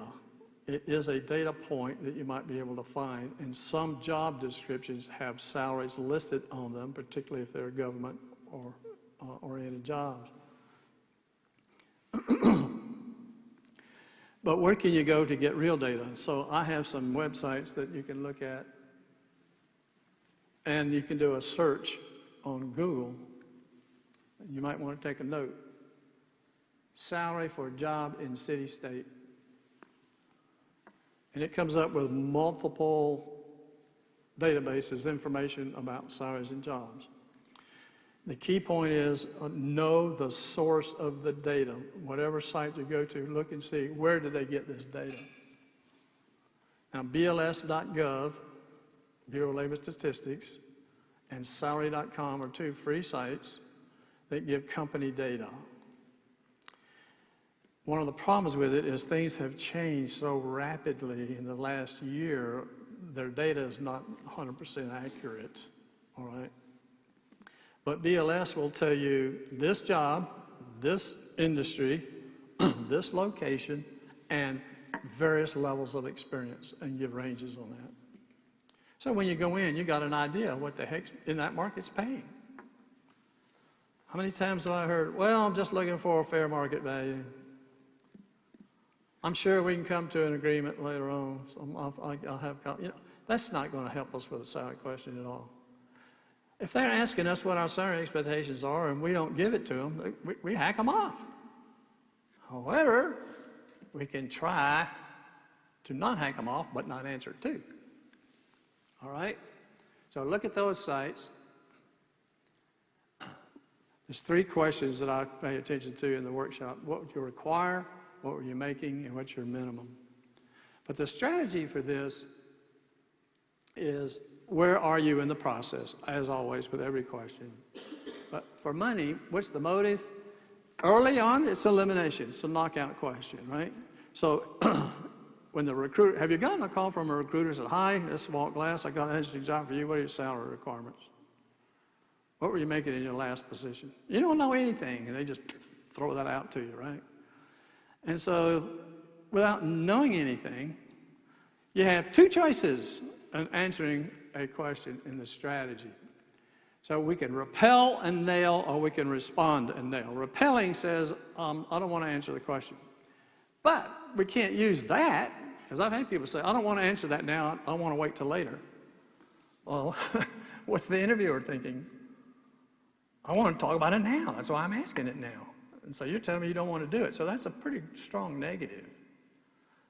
But if we said, remember how to control the interview, at least try, would it be all right with you if we spent some more time talking about the role, the responsibilities, and the expectations of this job? That's repelling. And that's just an example. Salary is not the most important thing to me. The job in the company are the top 2 is looking great so far. And then nailing is, but I am interested, what is your range? Come back to get a number, all right? So that's the repelling it in. Now, responding says, I got to give a number. Can't remember his name. Out at South Lake, he runs a job search group. But he was telling a story about interviewing a guy. He says, well, what are your salary requirements? And the guy says, well, can we talk about it later and all this stuff? And he said, no, I won't talk about it now. I said, well, since I don't know a lot, is there some way? He said, no, look, there's no need to go any further unless we talk about this right now. My response to that would have been, okay, I agree. What's your range? Now, that person would laugh, okay? I mean, I don't like to refer to interviews as playing a game. It's not. It's just not playing a game. But there's no reason you can't try, but then if you have to give a number, now if you have to give a number, there's another phrase. Based upon what I know now, I would expect this, and give a range. Even if they ask for a number, I give a range. I haven't agreed to anything. If I mention a range, we have begun negotiations, which may be fine. I mean, it's not necessarily negative, but that's a fact. We've started in the negotiation. But based upon what I know now, I would expect something in the range of X to Y. But I am interested, what is your range? Gee, does that help you a little bit with the salary stuff? All right. So I'll go through these. They're the same thing. On the last one, the strategy is not fair to compare. Please don't use those words. Well, that job had a different set of responsibilities, different authority level, different actions and different achievements and different expectations than this job. But I am interested, what is your range? Right? Attempts. You might not be successful. I say, I want to give a number. So be ready with your number. Minimum salary. I really like the one that John McDormand said a long time. I don't know if any of you know John McDormand or not. I know Foster does. He says, I don't know. What's the minimum amount of work I got to do around here?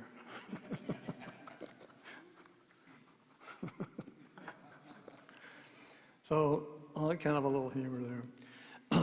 The rule on humor is they have to think it's funny too. All right, salary.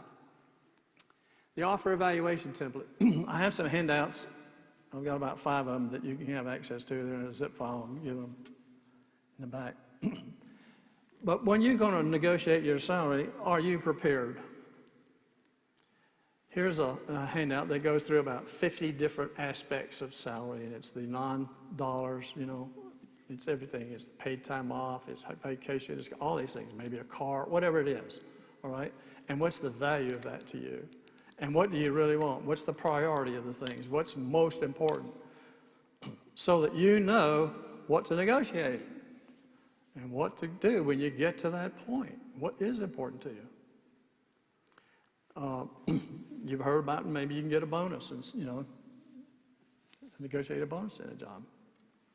So anyway, this is the offer evaluation template. If you're interested, it's in the handout. So here's some ideas of some things that's in there. Now, some of these things we don't have anymore. Pension plans. Anybody know if a company's got a pension plan? They're pretty much gone. So overqualified. I'm mentioning this because some of us really fit in the overqualified category. And for those of us particularly that are saying, I don't want all the responsibility I used to have. I'd rather have less responsibility. So when I was interviewing for a job, I was a regional manager, $30 million, lots of stuff going on. Okay, and I moved to a job, I was an individual contributor. Didn't have any of that responsibility. They're a little bit concerned about that. And so they said, don't you think you might be a little overqualified? So here's a bunch of motives behind a group of motives, a list of motives.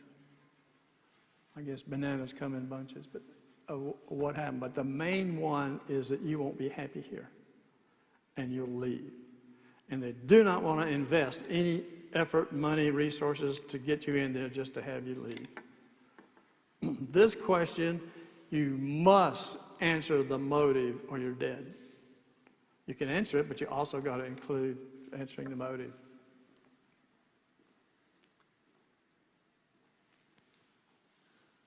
Where are we standing on time? Couple? Okay. So target right, and you agree that I'm qualified. That's what you tell them, okay. And then you say, I really want this job, and here's why, and I really want to work here, and here's why. You remember I kind of put that in the opening statement in the tell me about yourself? So I started selling that up front, and that's the strategy I suggest for the overqualified. But I want this job. So yeah, I don't have anybody reporting to me. I don't have any of those personnel problems and all that stuff. I mean, I don't have to do performance appraisal. I mean, it's wonderful. It's fantastic, right? And I can focus on the customer, which is what I really want to do. All right. Answering the motive, I would never accept a position where I'm not fully committed. Has to be true. All right. Behavioral interviewing. Here's a list of a bunch of behaviors that's out there, and I got another handout for that. And for each one of those, they have a series of questions. So this is out of the book of behavioral interviewing. So if I want to find out about their leadership skills, here's a set of questions I can ask. And so it's to help the interviewers do a better job of finding out what that is. So you can look at those kind of questions. All right, everybody should know this. Anybody not know it? If you've been looking for a job for less than 2 months, you may not know it. The rest of the time, everybody knows this. The problem with a star story is the length of time in the response. And the second problem with it is we leave out the R. Or we shorten ourselves on the R, the result. So to help you get started with this, what was your job title? If I don't know your job title, I don't have any context for your responsibility, your authority, whatever. And you can mention a company name if it's appropriate. The task was this. Here's the challenge that I had. That can be 2 sentences and you're done. You can even do it in 1 sentence. When I was a customer relationship manager, I had a CIO of a university accuse me of bait and switch on a proposal. That's the situation in the task. You know what I need to do now, right? So what I did was, what did I do first? What did I do second? What did I do third? High level. Let them ask for more details. So the first thing I did was I notified my chain of command all the way to the CEO because they might get a call. The second thing I did was nothing for 24 hours because I was so upset. I was emotionally upset. And so I go through the phases. And as a result, got everything all squared away, and I sold them $85,000 worth of services. A lot of the R's, people don't look at the impact of what they do. They don't see the impact. They can't put it and monetize it, but you can. I'm not going to go into a lot of details on it, but you can. What's the value of turning a customer around? I said, okay, so I asked the person, all right, so you turn the customer around. What did the customer say? Oh, gave us great reviews. Okay, what else happened? They were referrals for 2 other potential and so I just started asking these questions about what happens and people come out with this impact of what they do, and we just don't sit down and think about it deeply enough. All right, questions for the interview. We will be evaluated on our questions. You ask good questions, meaning you're finding out what you need to know to come to work here. That's what it means. So I like 50% what I call the generic question. And 50% is the company data, informational data that leads into a question. So I was listening to the quarterly report on your video, and the CEO was saying we need to develop products with higher margins. What are we doing about that today? Notice the little we, right? Now, you're the interviewer. Would you be impressed that I went out and listened to the quarterly report earnings? Right? The management discussion analysis on a 10K is ripe with data and information that you can ask questions about if they're a public company. Do your research. There's a little outline. This was an interesting document. There's thousands of questions you can ask. This one is written to interviewers. So it's kind of a little, I don't really recommend lists of questions. I recommend you saying, what do I need to know? What's the most important? And prioritize that list. This, and this. And the top two ought to be the I help and who you're looking for questions. So you can discuss and talk about it. The close. There's 6 steps in the close that we almost never do. So we got to close. And I think that's about it. Things you can prepare content-wise. Stop and think about something. Look at job descriptions. Now, in the workshop, I have a handout, and it says, prepare a table. Here's your resume. Here's a column about your experience with it. Here's an experience and the value you bring, and then here is a star story from the library of star stories I can tell about it. Then I take the job description, and I do the same thing. And I should be able to take a lot of things off of my resume into that job description.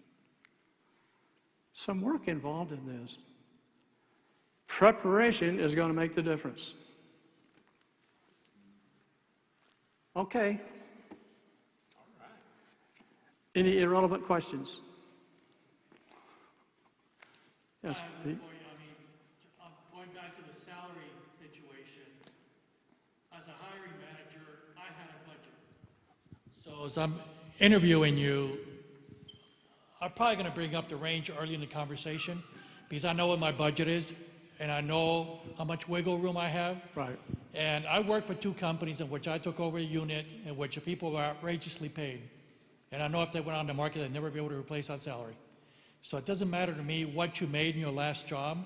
What matters to me is my budget and what is your range. What are you looking for? This is my range. So I want to have that conversation up front to make sure, because you were working for one of those companies that I worked for in which everybody was way overly paid. I can't match that salary anyway. So I'd like to know up front. That's right. You do want to know. And some companies cannot pay you what you're worth. They just don't have the money. Startups, startups need overqualified people. Well, we're finding that more and more now, too, with companies who have remote jobs and thinking that they can offer a little bit less for a remote job because, the person is saving money on commuting or whatever the case may be. So we've seen that situation now where, in fact, Foster and I have a friend who's got some jobs he's trying to fill, and I think they're under market, but he keeps telling me, well, they're remote. Well, that's great, but these people still have they have experience and a salary level and all that, and they expect to be, Well, and you heard it on the news today, I need a raise because things are more expensive. Yeah. I saw a woman on TV, she was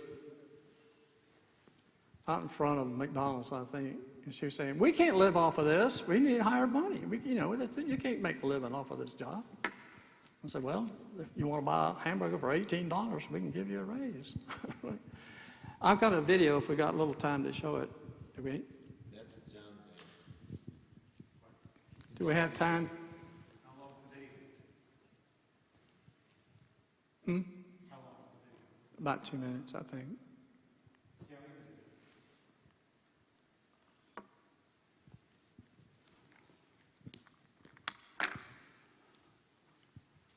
do Mrs. Carruthers, welcome. Thank you. Come on in, have a Thanks for seat. having me. Of course. I have been looking over your resume, and I have to say I am very impressed. Oh, thank you. Actually, I think, to be honest, you are overqualified to be an accountant. Oh, well, that's okay. I don't intend to work very hard.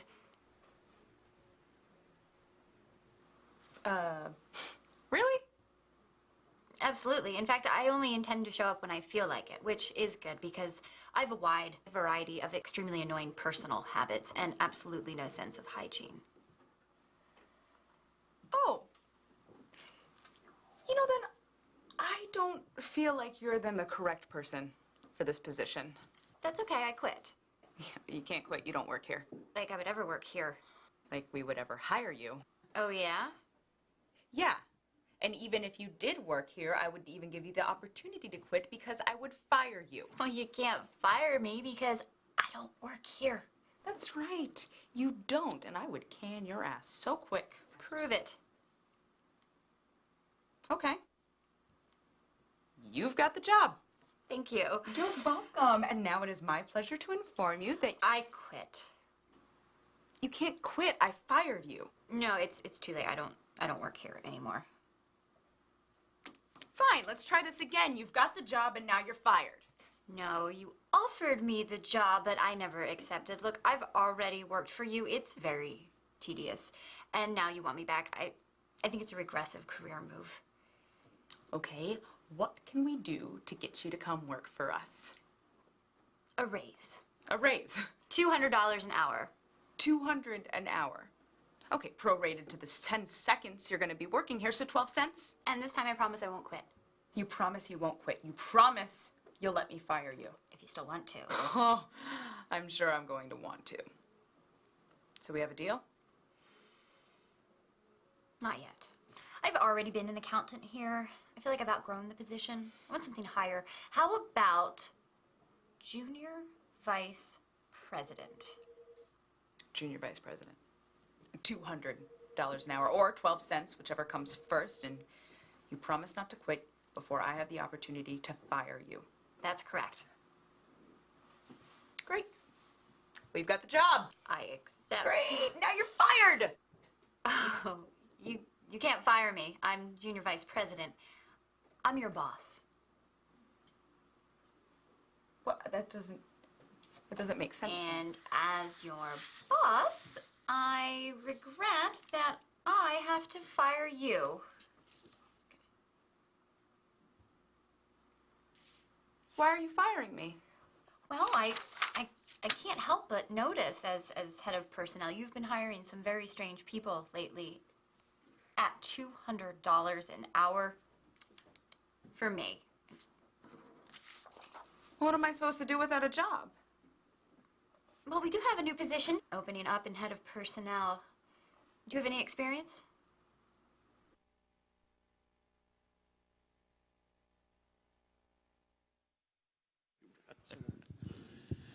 Okay. I guess you didn't have a job. Thank you all. As a recruiter, guys, I have interviewed and hired, oh boy, actually probably thousands of people. There's one thing that Walt touched on earlier that I like to kind of bring up again. When we are in an interview, guys, let's try to make it a conversation as much as we can, and keep that eye contact. That's my biggest thing. Is my dad was a pastor, and he taught me a lot about people. And when you are telling me what you think I want to hear in that interview, you're looking all around, you're trying to figure things out, you're looking down. Come on, guys. Look at me in my eye and tell me your experience that I'm trying to coax out of you. And when we talk salary, look at me in the eye and tell me straight out, I don't want to hear, honestly, now this is controversial, but this is Foster. This is what, for this position, this is what I need to have for this position. And if it becomes a game, guess who's going to lose? That company is big. That company's got all the money. So keep that eye contact. That would be probably my biggest support to what Walt's already told you guys. Thank you, Walt. I love the way Walt dissects things, and he dissects that interview, talks about what we should be talking about as people, kind of a little bit of philosophy there, psychology when you're dealing with people is there. It's common sense stuff. Okay, time for Foster to shut up and tell you guys, Leora Gill, good to have you with us, and you folks in New York. And Coy Studer, I saw you were with us as well. And so, hey, Coy. Guys, don't give up. Stay networked. Keep yourself out amongst people where you can build those Mike said relationships. And guys, remember the relevance when we're talking, when we're in these interviews. Remember the relevance. Remember why we are there. What do you think they want to talk to us about? Okay. I will see you guys. John had our next meeting information. Uh-oh, it's not up. When's our next meeting? The 21st, guys. The 21st of June will be our next meeting. So join us then. I will be putting the meeting notice out early so you guys can be prepared and be here. If you can't be here, you don't have to. You can join us on YouTube like you folks in New York are doing today. We appreciate you guys, Leora. Good luck in the job search, everybody, and God bless your journey. Don't forget to ask God, hey, he already knows you're looking for a job, but he wants us to come to him, is what he said. So let's do that and move forward in our job search. Pay it forward. Help somebody sitting next to you. I see my buddy Opal's with us this morning. Morning, Opal. And we'll see you guys on the 21st. Thank you to Walt Glass. You guys connect with Walt Glass, WALTGLASS, Walt Glass. Oh, good point. Always send a personal message. You guys, when you're connecting with people, let them know why you want to connect with them. It starts that big R. It starts that relationship equity as we want to build on that with these people that we would want to connect with. They might be able to help us in our job search. So let's let folks know why we want to connect with them on LinkedIn. Okay? Anything else before we bid each other adieu? No? Okay. Off we go. Guys, it's lunchtime. In Texas, it's lunchtime.